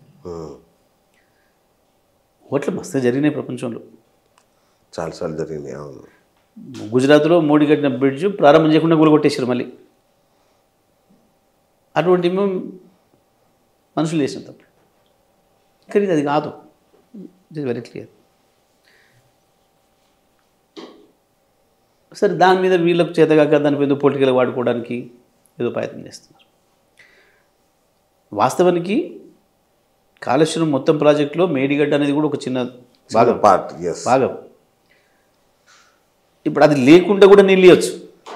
దాన్ని ఏమో మనం ఎండాకాలానికి స్టోరేజ్ కొరకని పెట్టుకున్నది అది. ఓకే, బట్ అది లేకున్నా మిగతా అంతా బాగానే ఉంది కాబట్టి నీళ్ళు ఇవ్వచ్చు నిరంతరాయంగా. ఇప్పుడు మేము ఉండుంటే తప్పకుండా ఇచ్చేవాళ్ళు. మొత్తం మా సూర్యాపేట, పెనుబాడు, కోదాడ, నడుగుడం, మోతే మండలాల వరకు కూడా నీళ్లు నిరంతరంగా ఇచ్చేవాళ్ళు. ఓకే, ఇవ్వగలిగిన అవకాశాలు ఉన్నాయి ఇప్పటికి కూడా. ఓకే, కావాలని చెప్పి బదనం చేయడం కొరకు నీళ్ళు ఇవ్వకుండా పార్లమెంట్ ఎలక్షన్స్ కేసీఆర్ బదనం చేయాలనే ఉద్దేశంతోనే నీళ్ళు ఇవ్వకుండా ఆపుతున్నారు తప్ప ఇవ్వచ్చు నీళ్ళు ఇప్పుడు. సో దాన్ని కూలగొట్టే దాన్ని రిపేర్ కొరకు దాన్ని ఎట్లా చేయాలి, ఏం చేయాలి, ఏ మేరకు తీసేయాలి, 1-2 దిమ్మేలు తీయాలన్నా ఏందనేది టెక్నికల్ టీం వాళ్ళు చెప్తారు. పూర్తిగా దాని మీద సర్వే స్టడీ చేసిన తర్వాత వాళ్ళు చెప్పాలి టెక్నికల్. మనకు తెలియదు. రైట్ సార్, పార్లమెంట్ ఎన్నికలకి పార్టీ సమాయత్తమైంది అనుకోవచ్చా? ఇంకా నిస్తేజంగానే ఉన్నట్టు కనిపిస్తుందా? లేదు, మేమే అడ్వాన్స్ ఉన్నాం. అవునా? ఈసారి ఓకే, మేము మొత్తం అన్ని 17 పార్లమెంట్ నియోజకవర్గాల సమీక్ష సమావేశాలు చేసినాం. ఇక్కడ భవన్లో ఉత్సాహం నింపినాం. ఇప్పుడు మళ్ళీ నియోజకవర్గాల వారికి కూడా చేస్తున్నాం. అందరూ కూడా సీనియర్ లీడర్లు అందరూ కూడా పోతున్నారు. కేటీఆర్ గారు, హరీష్ రావు గారు, ఇతర సీనియర్ లీడర్లు అందరం కూడా వివిధ నియోజకవర్గాలకు పోతున్నాం. అక్కడ అందరితో కూడా మాట్లాడి కార్యకర్తలు వాళ్ళలో ఉన్న విషయాలను కూడా తెలుసుకుంటున్నాం, సమీక్ష చేస్తున్నాం, మేము ఇచ్చే సందేశం ఇస్తున్నాం, ఉత్సాహం నింపుతున్నాం బ్రహ్మాండంగా. ఇవాళ పార్లమెంట్ ఎన్నికలకు సంబంధించి బీఆర్ఎస్ఏ ముందుంది కార్యక్రమాల విషయంలో, కార్యకర్తలకి ఒక ప్రోత్సాహం ఇచ్చే విషయంలో. నల్గొండ విషయంలో ఆ 2 సిట్టింగులు వాళ్ళవే. మరి ఇప్పుడు మీకు చాలా పెద్ద ఛాలెంజ్ మీరే అక్కడ ఉంది. అక్కడ కూడా ప్రజల్లో ఒక వాతావరణం అయితే వస్తుంది. కాంగ్రెస్ ఇచ్చిన హామీలు నెరవేర్చడం లేదు, మనం ఇచ్చిన మెజారిటీ స్థాయిలో పని విధానం లేదు కాంగ్రెస్ది అనేది స్పష్టంగా చర్చ మొదలైంది. సో అది ఎంత మేరకు వస్తుంది, డెడ్ లైన్ దాటుతుందా అనేది ఒకటన్నా వస్తుందా? రావాలని అనుకుంటున్నాం మేము తప్పకుండా. ఓకే, ఇంకా ఆ స్థాయిలో కాంగ్రెస్ను వదులుకొని పూర్తిగా బీఆర్ఎస్కి మద్దతు ఇచ్చే స్థాయిలో వస్తుందా ఏందనే దాని కొరకు మేము కొంత స్టడీ చేస్తూ ఉన్నాం, దానికి కావాల్సిన ప్రణాళికలు చేస్తున్నాం. అయితే గతంలో మేము భువనగిరి గెలిచినాం ఒకసారి. ఇప్పుడు నల్గొండ అయితే మేము ఎప్పుడు కూడా గెలవలేదు వాస్తవానికి గతంలో ఎప్పుడు కూడా. చూడాలి. రెండింటి మీద కూడా మేము మా ప్రయత్నం మేము చేస్తూ ఉన్నాం. ప్రజల్లో అన్ని విషయాలు కూడా వివరిస్తూ ఉన్నాం. ప్రజల్లో కూడా కొంత వస్తూ ఉంది ఆలోచన. ప్రజలు తీసుకుంటే మా వైపు తీసుకోవచ్చు అనే ఆలోచన కూడా ఉంది. రైట్. ఇప్పుడున్న స్థితిలో ఈ యాజ్ ఆన్ టుడే మెదక్ తప్ప బీఆర్ఎస్కి ఏం రాదు అనే ఒక ప్రచారం జరుగుతుంది. దీన్ని ఎట్లా చూస్తారు? లేదు, మేము యాజ్ రీజ్గానే మేము ఇప్పుడు పాత 9 ఏదైతే ఉండేనో అవి నిలబెట్టుకునే స్థాయిలో ఉన్నాం. ఓకే. అంటే సేమ్ ప్లేసెస్లో కాకుండా ఓకే. మాకు ఇతర ప్లేసెస్లో అడ్వాంటేజ్ ఉంది. ఇప్పుడు ఓకే. ఇప్పుడు హైదరాబాద్, సికింద్రాబాద్ ఉంది. డెఫినెట్గా మేము గెలుస్తాం. ఓకే. ఎందుకంటే ఇక్కడ మాకు వ్యతిరేకంగా ఉన్న ఓట్లు ఏదైతే ఉన్నాయో చీలుతున్నాయి ఈసారి బీజేపీకి, కాంగ్రెస్కి. ఆ తర్వాత మళ్ళీ మాకు మల్కాజ్గిరి యాసిస్గా మేము మంచి మెజార్టీలో ఉన్నాం, గెలుస్తాం. చేవెళ్ళ కూడా మంచిగా ఉన్నాం, దాన్ని నిలబెట్టుకుంటాం. పోతే అక్కడ కింది పోయిన తర్వాత మెదక్ ఎట్లా మేము ఉన్నాం, జహీరాబాద్ ఉన్నాం. ఆ తర్వాత నిజామాబాద్ కావచ్చు, కరీంనగర్ కావచ్చు, పెద్దపల్లి కావచ్చు, ఆదిలాబాద్ కావచ్చు. ఇక్కడ మాకే స్కోప్ పెరుగుతుంది. ఎందుకు అనంటే గతంలో అక్కడ కాంగ్రెస్ మొత్తమే వీక్ అయిపోయి బీజేపీకి సపోర్ట్ వచ్చింది. కానీ ఈసారి కాంగ్రెస్ బీజేపీ ఇద్దరు మధ్యన కూడా చీలుతున్నాయి వాళ్ళు. Okay, correct. సో అక్కడ అడ్వాంటేజ్ అవుద్దా? ట్రయాంగిల్ ఫైట్లో మేము అడ్వాంటేజ్ అవుతాం. ఓకే, డెఫినెట్గా. ఓకే. ఎందుకంటే సరే కొంత ఈ సెంటిమెంటు ఇది ఉన్న వాళ్ళేమో బీజేపీ వైపు అయిపోతారు. కాంగ్రెసు యాజ్ ఈజ్గా ఇప్పుడు కొంత పెరిగింది, గవర్నమెంట్ వచ్చింది కాబట్టి క్యాడర్ నిలబెట్టుకుంటుంది. కాబట్టి గతంలో బీజేపీకి వేసిన వాళ్ళు, కాంగ్రెస్లో ఉండి కూడా బీజేపీకి వేసిన వాళ్ళు ఈసారి కాంగ్రెస్కి వేసుకుంటారు. ఓకే. మాకు మొన్న వడ్డ ఓట్లు యాజ్ ఈజ్ ఉండడమే కాకుండా కొంత గవర్నమెంట్ మీద మళ్ళీ వ్యతిరేకత వచ్చి రైతులు కావచ్చు, వీళ్ళు కావచ్చు, ఇతర వర్గాల ప్రజలు కూడా ఓకే అవి ఆలోచించే వాళ్ళు టీఆర్ఎస్కి వేసే అవకాశం. ఓకే. ఇక్కడ టీఆర్ఎస్ ఉంటేనే మనకు ఉపయోగం అవుతుంది. మళ్ళీ టీఆర్ఎస్కి మళ్ళీ శక్తిని ఇవ్వాలి అని అనుకుంటున్న ప్రజలు ఉన్నారు. ఓకే. ఓకే. రైతులు కావచ్చు, ఇతర వర్గాల ప్రజలు. రైట్. అట్లా ఆలోచించేది 2-3% మాకు యాడ్ అయినా సరే ఆ 4 నియోజకవర్గాలు కూడా మేమే ముందుకు వచ్చే అవకాశం. రైట్. ముఖ్యంగా గత కొంతకాలంగా అంటే ఆ ప్రభుత్వం వచ్చిన దగ్గర నుంచి నల్గొండలో మీ కార్యకర్తల మీద దాడులు కావచ్చు, మీ అనుచరుల మీద, మీ అనుయాయుల మీద దాడులు కావచ్చు, లేదంటే మొన్న జరిగిన అవిశ్వాస తీర్మానాన్ని మీరు ఎదుర్కొన్న తీరు కావచ్చు, ఇవన్నీ ఎట్లా చూడాలి అసలు? అంటే మీరు బలహీనపడుతున్నారా లేదంటే మీ మీద దాడులు పెరుగుతున్నాయా? అంటే వాస్తవానికి కొంత మా జిల్లాలో మొదటి నుంచి కూడా గతంలో పార్టీల మధ్యన ఘర్షణలు ఎక్కువ ఉండేవి. సొంతంగా కాంగ్రెస్ పార్టీలో కూడా భౌతిక ఘర్షణలు ఉండేవి, దాడులు ఉండేవి గతంలో. వర్గాల మధ్యన కూడా కొట్లాట్లేదు డాష్ల మీద. సో తెలంగాణ వచ్చిన తర్వాత 10 ఏళ్ళు మేము ఒక చిన్న ఘర్షణ కాకుండా, ఒక చిన్న ల్యాండ్ ఆర్డర్ ఇష్యూ రాకుండా కాపాడగలిగాం. అది కేసీఆర్ గారు ఇచ్చిన డైరెక్షనే. ఘర్షణ జరగనియొద్దు మీ జిల్లాలో పర్టికులర్గా, మేము మంచివి కావు అని చెప్పి మరి ఏదైతే చెప్పారో దానిలో భాగంగా నేను అన్నీ కూడా మొదటి టర్మ్లో 6 వాళ్ళే ఉన్నా కూడా ఆ కాన్స్టిట్యూన్సీలో కూడా మంచి డెవలప్మెంట్ యాక్టివిటీస్ చేసినాం. దాంతో అందరూ కూడా కార్యకర్తలు కదిలి వచ్చారు. వాళ్ళ అనుచరులు కూడా మాతో కలిసి వచ్చారు. జానరెడ్డి గారి నియోజకవర్గం కావచ్చు, ఉత్తమ్ది కావచ్చు, వెంకరెడ్డి కావచ్చు, అందరు కలిసి మంచితనంతో మేము వాళ్ళని గెలుచుకోగలిగినాం. రైట్. నేను ఎక్కడికన్నా వెళ్ళినప్పుడు వాళ్ళ ఎంపీపీ, జడ్పీటీసీ, సర్పంచులు వాళ్ళు దూరంగా నిలబడితే పిలిచి వాళ్ళతో కొబ్బరికాయ కొట్టించేవాడిని, వాళ్ళతో రిబ్బర్ కట్ చేయించేవాడిని. వాళ్ళు అది చూసిండ్రు, గమనించిండ్రు. అరే మంత్రి గారు ఇట్లా పిలుస్తున్నాడు మన అందరినీ. వాళ్ళు ఏంటంటే అంతకుముందు వాళ్ళు చేసినట్టుగా కక్ష పద్ధతిలో ఉంటామని అనుకునేవాళ్ళు. కానీ పర్టికులర్ నేను పోతున్నప్పుడు ముందే చెప్పేవాళ్ళు, అక్కడ ఉండే సెక్రటరీ కావచ్చు, ఎంఆర్ఓ, ఎండిఓలు కావచ్చు, అందరిని రమ్మని చెప్పండి. వాళ్ళు వేరే పార్టీ అయినా సరే, ఎంపీపీ, జడ్పీటీసీ, సర్పంచ్, ఎంపీటీసీ ఎవరైనా సరే రమ్మని చెప్పండి అని చెప్పి పర్టికులర్గా చెప్పి నేను చేయించేవాడిని. అట్లా మంచితనంతో గెలిచిన నేను వాళ్ళందరి అనుచరులు నాతో వచ్చేసారు జిల్లాలో. మేము దాంతో ఫలితం పొందినాం. అయితే ఇప్పుడు వాళ్ళు రివర్స్ పద్ధతిలో ఉన్నారు, ఘర్షణలు సృష్టించే పద్ధతిలో ఉన్నారు, మళ్ళీ పాత పద్ధతుల్లో. అంటే కొంచెం మా జిల్లాలో అందరూ నేనే ముఖ్యమంత్రులు అయితే చెప్పుకున్న వాళ్ళు ఉన్నారు. ముఖ్యమంత్రి జిల్లా కదా అది మొత్తం జిల్లా. దానికి తోడు ఫ్యూడల్ లక్షణాలు ఉన్న వాళ్ళు ఉన్న జిల్లా. ఎందుకంటే ఫ్యూడల్ అనేవాడు అవతల వాడి అభిప్రాయాన్ని గౌరవించే అలవాటు ఉండదు. దుర్మార్గమైన దాడులు చేయడం అనేది ఫ్యూడల్ లక్షణం. ఆ లక్షణం ఎక్కువ జిల్లా మా జిల్లా. వీళ్ళు లీడర్లు అందరూ కూడా వీళ్ళు. సో నేను దాన్ని రూపుమాపగలిగిన. ఇప్పుడు మొన్న ఎన్నికల తర్వాత సార్ అవిశ్వాసాలు, ఇది అది గందరగోళాలు, వీళ్ళ మీద దాడులు చేయడాలు కొంత చేస్తున్నారు. పర్టికులర్గా సూర్యాపేట మొన్న ఏదైతే అవిశ్వాసం ఉందో దాని తర్వాత మిగతా చోట్ల కొంత సక్సెస్ అయినరు, ఇక్కడికి వచ్చేసరికి ఫెయిల్ అయ్యారు. అంటే ఇక్కడ నేను జనరల్ సీట్లో దళిత అమ్మాయిని చైర్మన్ చేసిన, మున్సిపల్ చైర్మన్. రైట్. వీళ్ళు దాన్ని అడ్వాంటేజ్ తీసుకొని మిగతా వాళ్ళని రెచ్చగొట్టి మా దాంట్లో కూడా కొంతమంది తీసుకుపోయి అవిశ్వాసం పెట్టిండ్రు. దాంట్లో టాప్ టు బాటం అందరు ఇన్వాల్వ్ అయినారు. రాష్ట్ర ప్రభుత్వం మొత్తం సగం మంది మంత్రులు దాని కొరకు చివరి సీఎం ఆఫీస్తో సహా అందరూ కూడా ఇన్వాల్వ్ అయ్యారు. ఓకే. అయినప్పటికీ కూడా నేను చాలా ఓపికగా విజ్ఞప్తి చేసిన కౌన్సిలర్లందరికీ, మనం ఒక అవకాశం వచ్చింది దళిత అమ్మాయికి ఇచ్చినాం, అమ్మాయి మంచిగా చేసింది 4 ఏళ్ల నుంచి, ఆమె దించాలని కూడా న్యాయం కాదు, కరెక్ట్ కాదు. 50-60 సంవత్సరాల కాలంలో దళితులకు సూర్యాపేట మున్సిపాలిటీని చేసే అవకాశం రాలేదు. గతంలో 2 సార్లు బీసీలకు వచ్చింది, బాగా పనిచేసిండ్రు, వాళ్ళ టర్మ్లోనే ఎక్కువ అభివృద్ధి జరిగింది. అక్కడ చేసిన కార్యక్రమాలు రాష్ట్రానికి దేశానికి కూడా ఆదర్శమైనవి, అనేక అవార్డులు వచ్చినాయి. గతంలో ఎస్సీ ఎమ్మెల్యే రిజర్వేషన్ ఉండే, మున్సిపాలిటీ ఇప్పుడు ఇవ్వలేదు, పైగా టౌన్లో ఎక్కువ జనాభా దళితులది. కాబట్టి ఈసారి ఒక అవకాశం ఇద్దాం, అమ్మాయి మంచి పనిచేసే అమ్మాయిని సిన్సియర్గా అని చెప్పేసి బాగా పనిచేసింది అమ్మాయి. కరోనా వచ్చిన టైంలో భయపడకుండా లాక్డౌన్లో కూడా వర్కర్లు వెంట పెట్టుకొని తిరిగి ధైర్యం ఇచ్చి బాగా పనిచేసింది. జాతీయ స్థాయిలో అవార్డులు కూడా వచ్చినాయి. వరదలు వస్తే కూడా రాత్రి 1-2 కూడా పోయి ధైర్యం ఇచ్చింది. నేను మళ్ళీ గుర్తు చేసి, ఇంత బాగా పనిచేసింది, మీరు కలిసి పనిచేసిండ్రు, పార్టీలకు అతీతంగా కలిసి పనిచేసిండ్రు, ఇప్పుడు అట్లా దించాలనుకోవడం కరెక్ట్ కాదు ఈ రాజకీయాల కొరకు అని చెప్పి నేను విజ్ఞప్తి చేశాను. సరే, ఆ విశ్వాసానికి సంతకం పెట్టిన వాళ్ళు కూడా మళ్ళీ రిటర్న్ వచ్చారు కొంతమంది. ఆ విశ్వాసం వీగిపోయింది. ఆ తర్వాత వీళ్ళు ఈగో దెబ్బతిన్నది బాగా. అసలే ఫ్యూడల్స్, దాంట్లో ఇది ఒకటి వచ్చింది దెబ్బతిని. ఇప్పుడు ఏదో మేము చిన్న చిన్న డీవియేషన్స్ ఉంటాయి పాపం, ఎవరైనా కట్టుకున్నప్పుడు కొద్ది జాగాలు కట్టుకుంటారు, చిన్నవాళ్ళు కాబట్టి జాగ కొద్దిగా ఉన్నా కొంచెం బిడ్డలు కట్టుకుంటారు.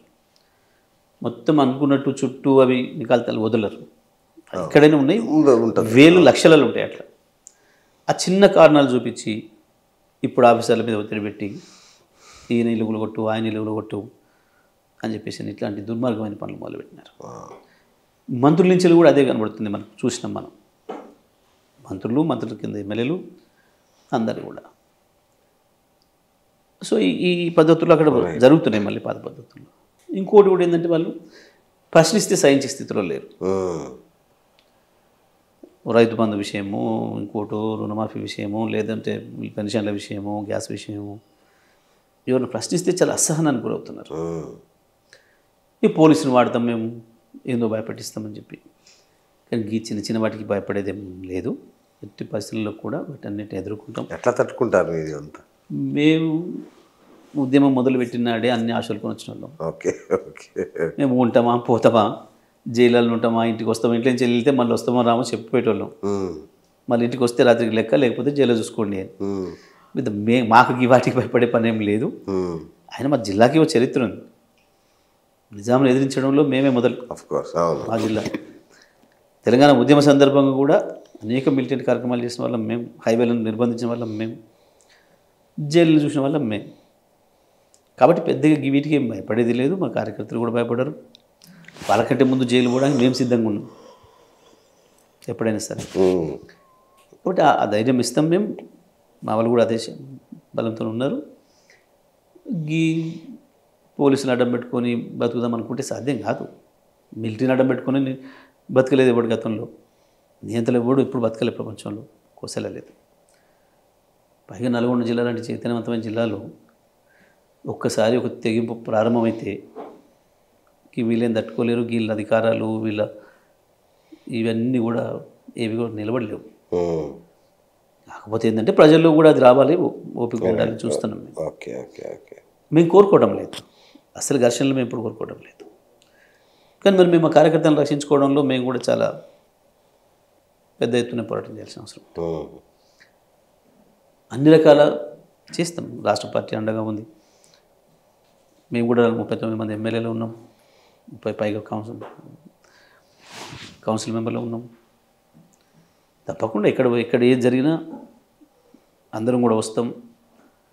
రాష్ట్ర పార్టీ అండగా ఉంటుంది అని చెప్పి మా వర్కింగ్ ప్రెసిడెంట్ గారు కూడా చెప్తున్నారు ప్రతి సందర్భంగా. వాళ్ళు నిజంగానే అంత సీరియస్గా ఉంది ఇష్యూ రావాలి అనుకుంటే కేసీఆర్ గారు రంగంలో దిగుతారు. ప్రభుత్వాన్ని కూల్చేస్తారని త్వరలోనే మళ్ళీ కేసీఆర్ ముఖ్యమంత్రి అవుతారని ఏదో నడుస్తుంది. నిజంగా కూల్చేస్తారా ఈ అట్లా ప్రభుత్వాన్ని? మేము అనుకోవడం లేదు, అట్లాంటి ఆలోచన కూడా మాకు లేదు, అసలు మాకు అవసరం కూడా లేదు. ఒక ప్రభుత్వంగా ఉండడం ప్రతిపక్షంగా ఉండడం అనేది సమస్యనే కాదు కేసీఆర్ గారికి. ఎందుకంటే 14 ఏళ్ళు ఉద్యమం చేసినప్పుడు కూడా మాకు అదే చెప్పేవాళ్ళు. అసలు ఒక రాజకీయ పార్టీ అనేదే ఒక బాధ్యత. రైట్. నువ్వు ప్రజలు అవకాశం ఇచ్చినప్పుడు బడ్జెట్ కూర్పు చేయి, ఏదో చేస్తావు, అభివృద్ధి చేయి.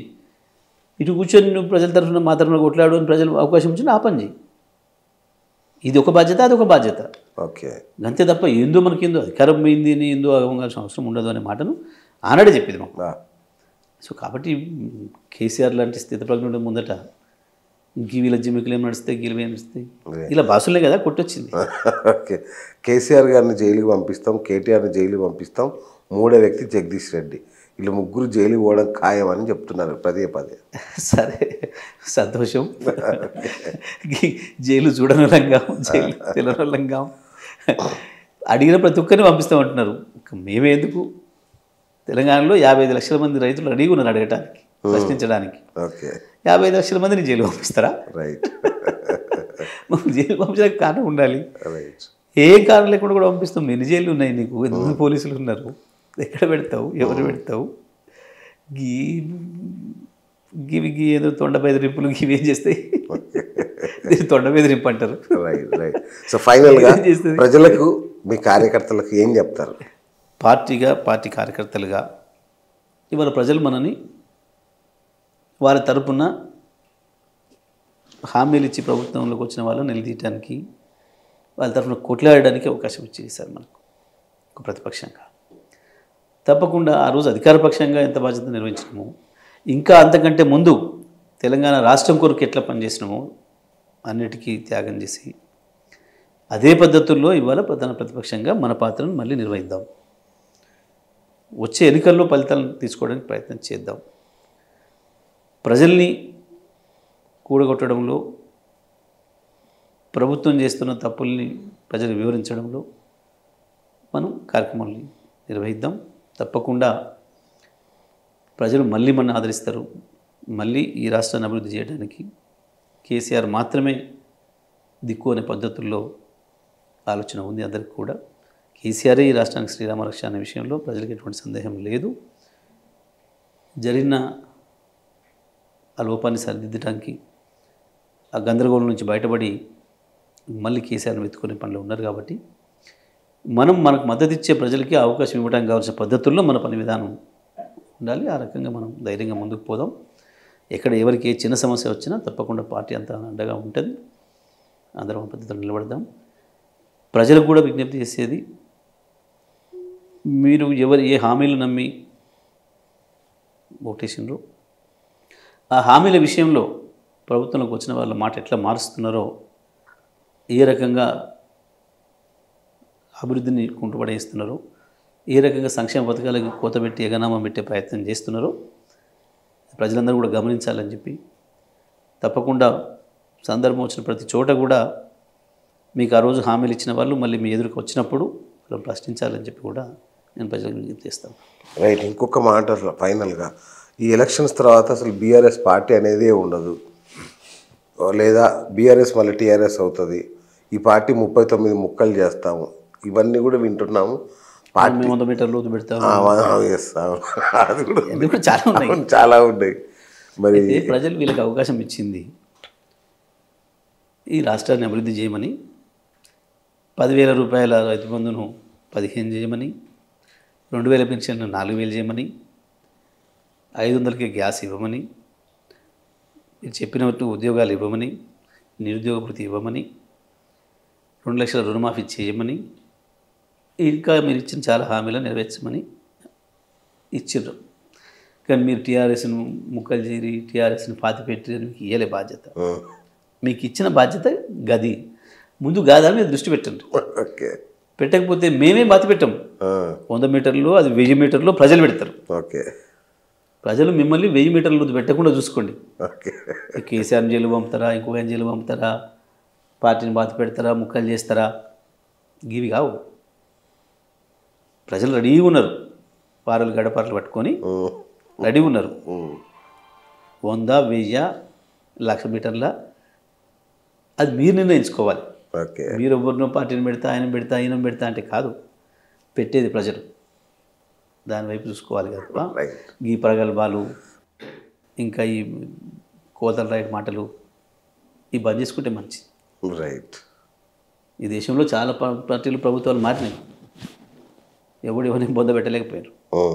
అంతే. సాధ్యం కాదు. అది నీతో నాతో అయ్యేది కాదు, ప్రజలతోనే అవుతుంది. ఎవరిని ఎక్కడ పెట్టాలి, ఎవరిని బొందలో పెట్టాలి, ఎవరిని పని పెట్టాలి, ప్రజలతోనే అవుతుంది. రైట్. రైట్. అది గుర్తుపెట్టుకుంటే మంచిది మాట్లాడాలి. Thank you sir, thank you so much. అట్లాగే ఆల్ ద బెస్ట్. మంచి సీట్లు రావాలి, ఈసారి పార్టీ కోలుకోవాలి, పునరుత్తేజంతో మళ్ళీ కథ తొక్కాలి. థ్యాంక్ యూ, ధన్యవాదాలు. Thank you sir, thank you. చూశారు కదా జగదీష్ రెడ్డి గారితో ఇది ఇవాళ బిఎస్ టాక్. నేను మీ బిఎస్ సైనింగ్ ఆఫ్.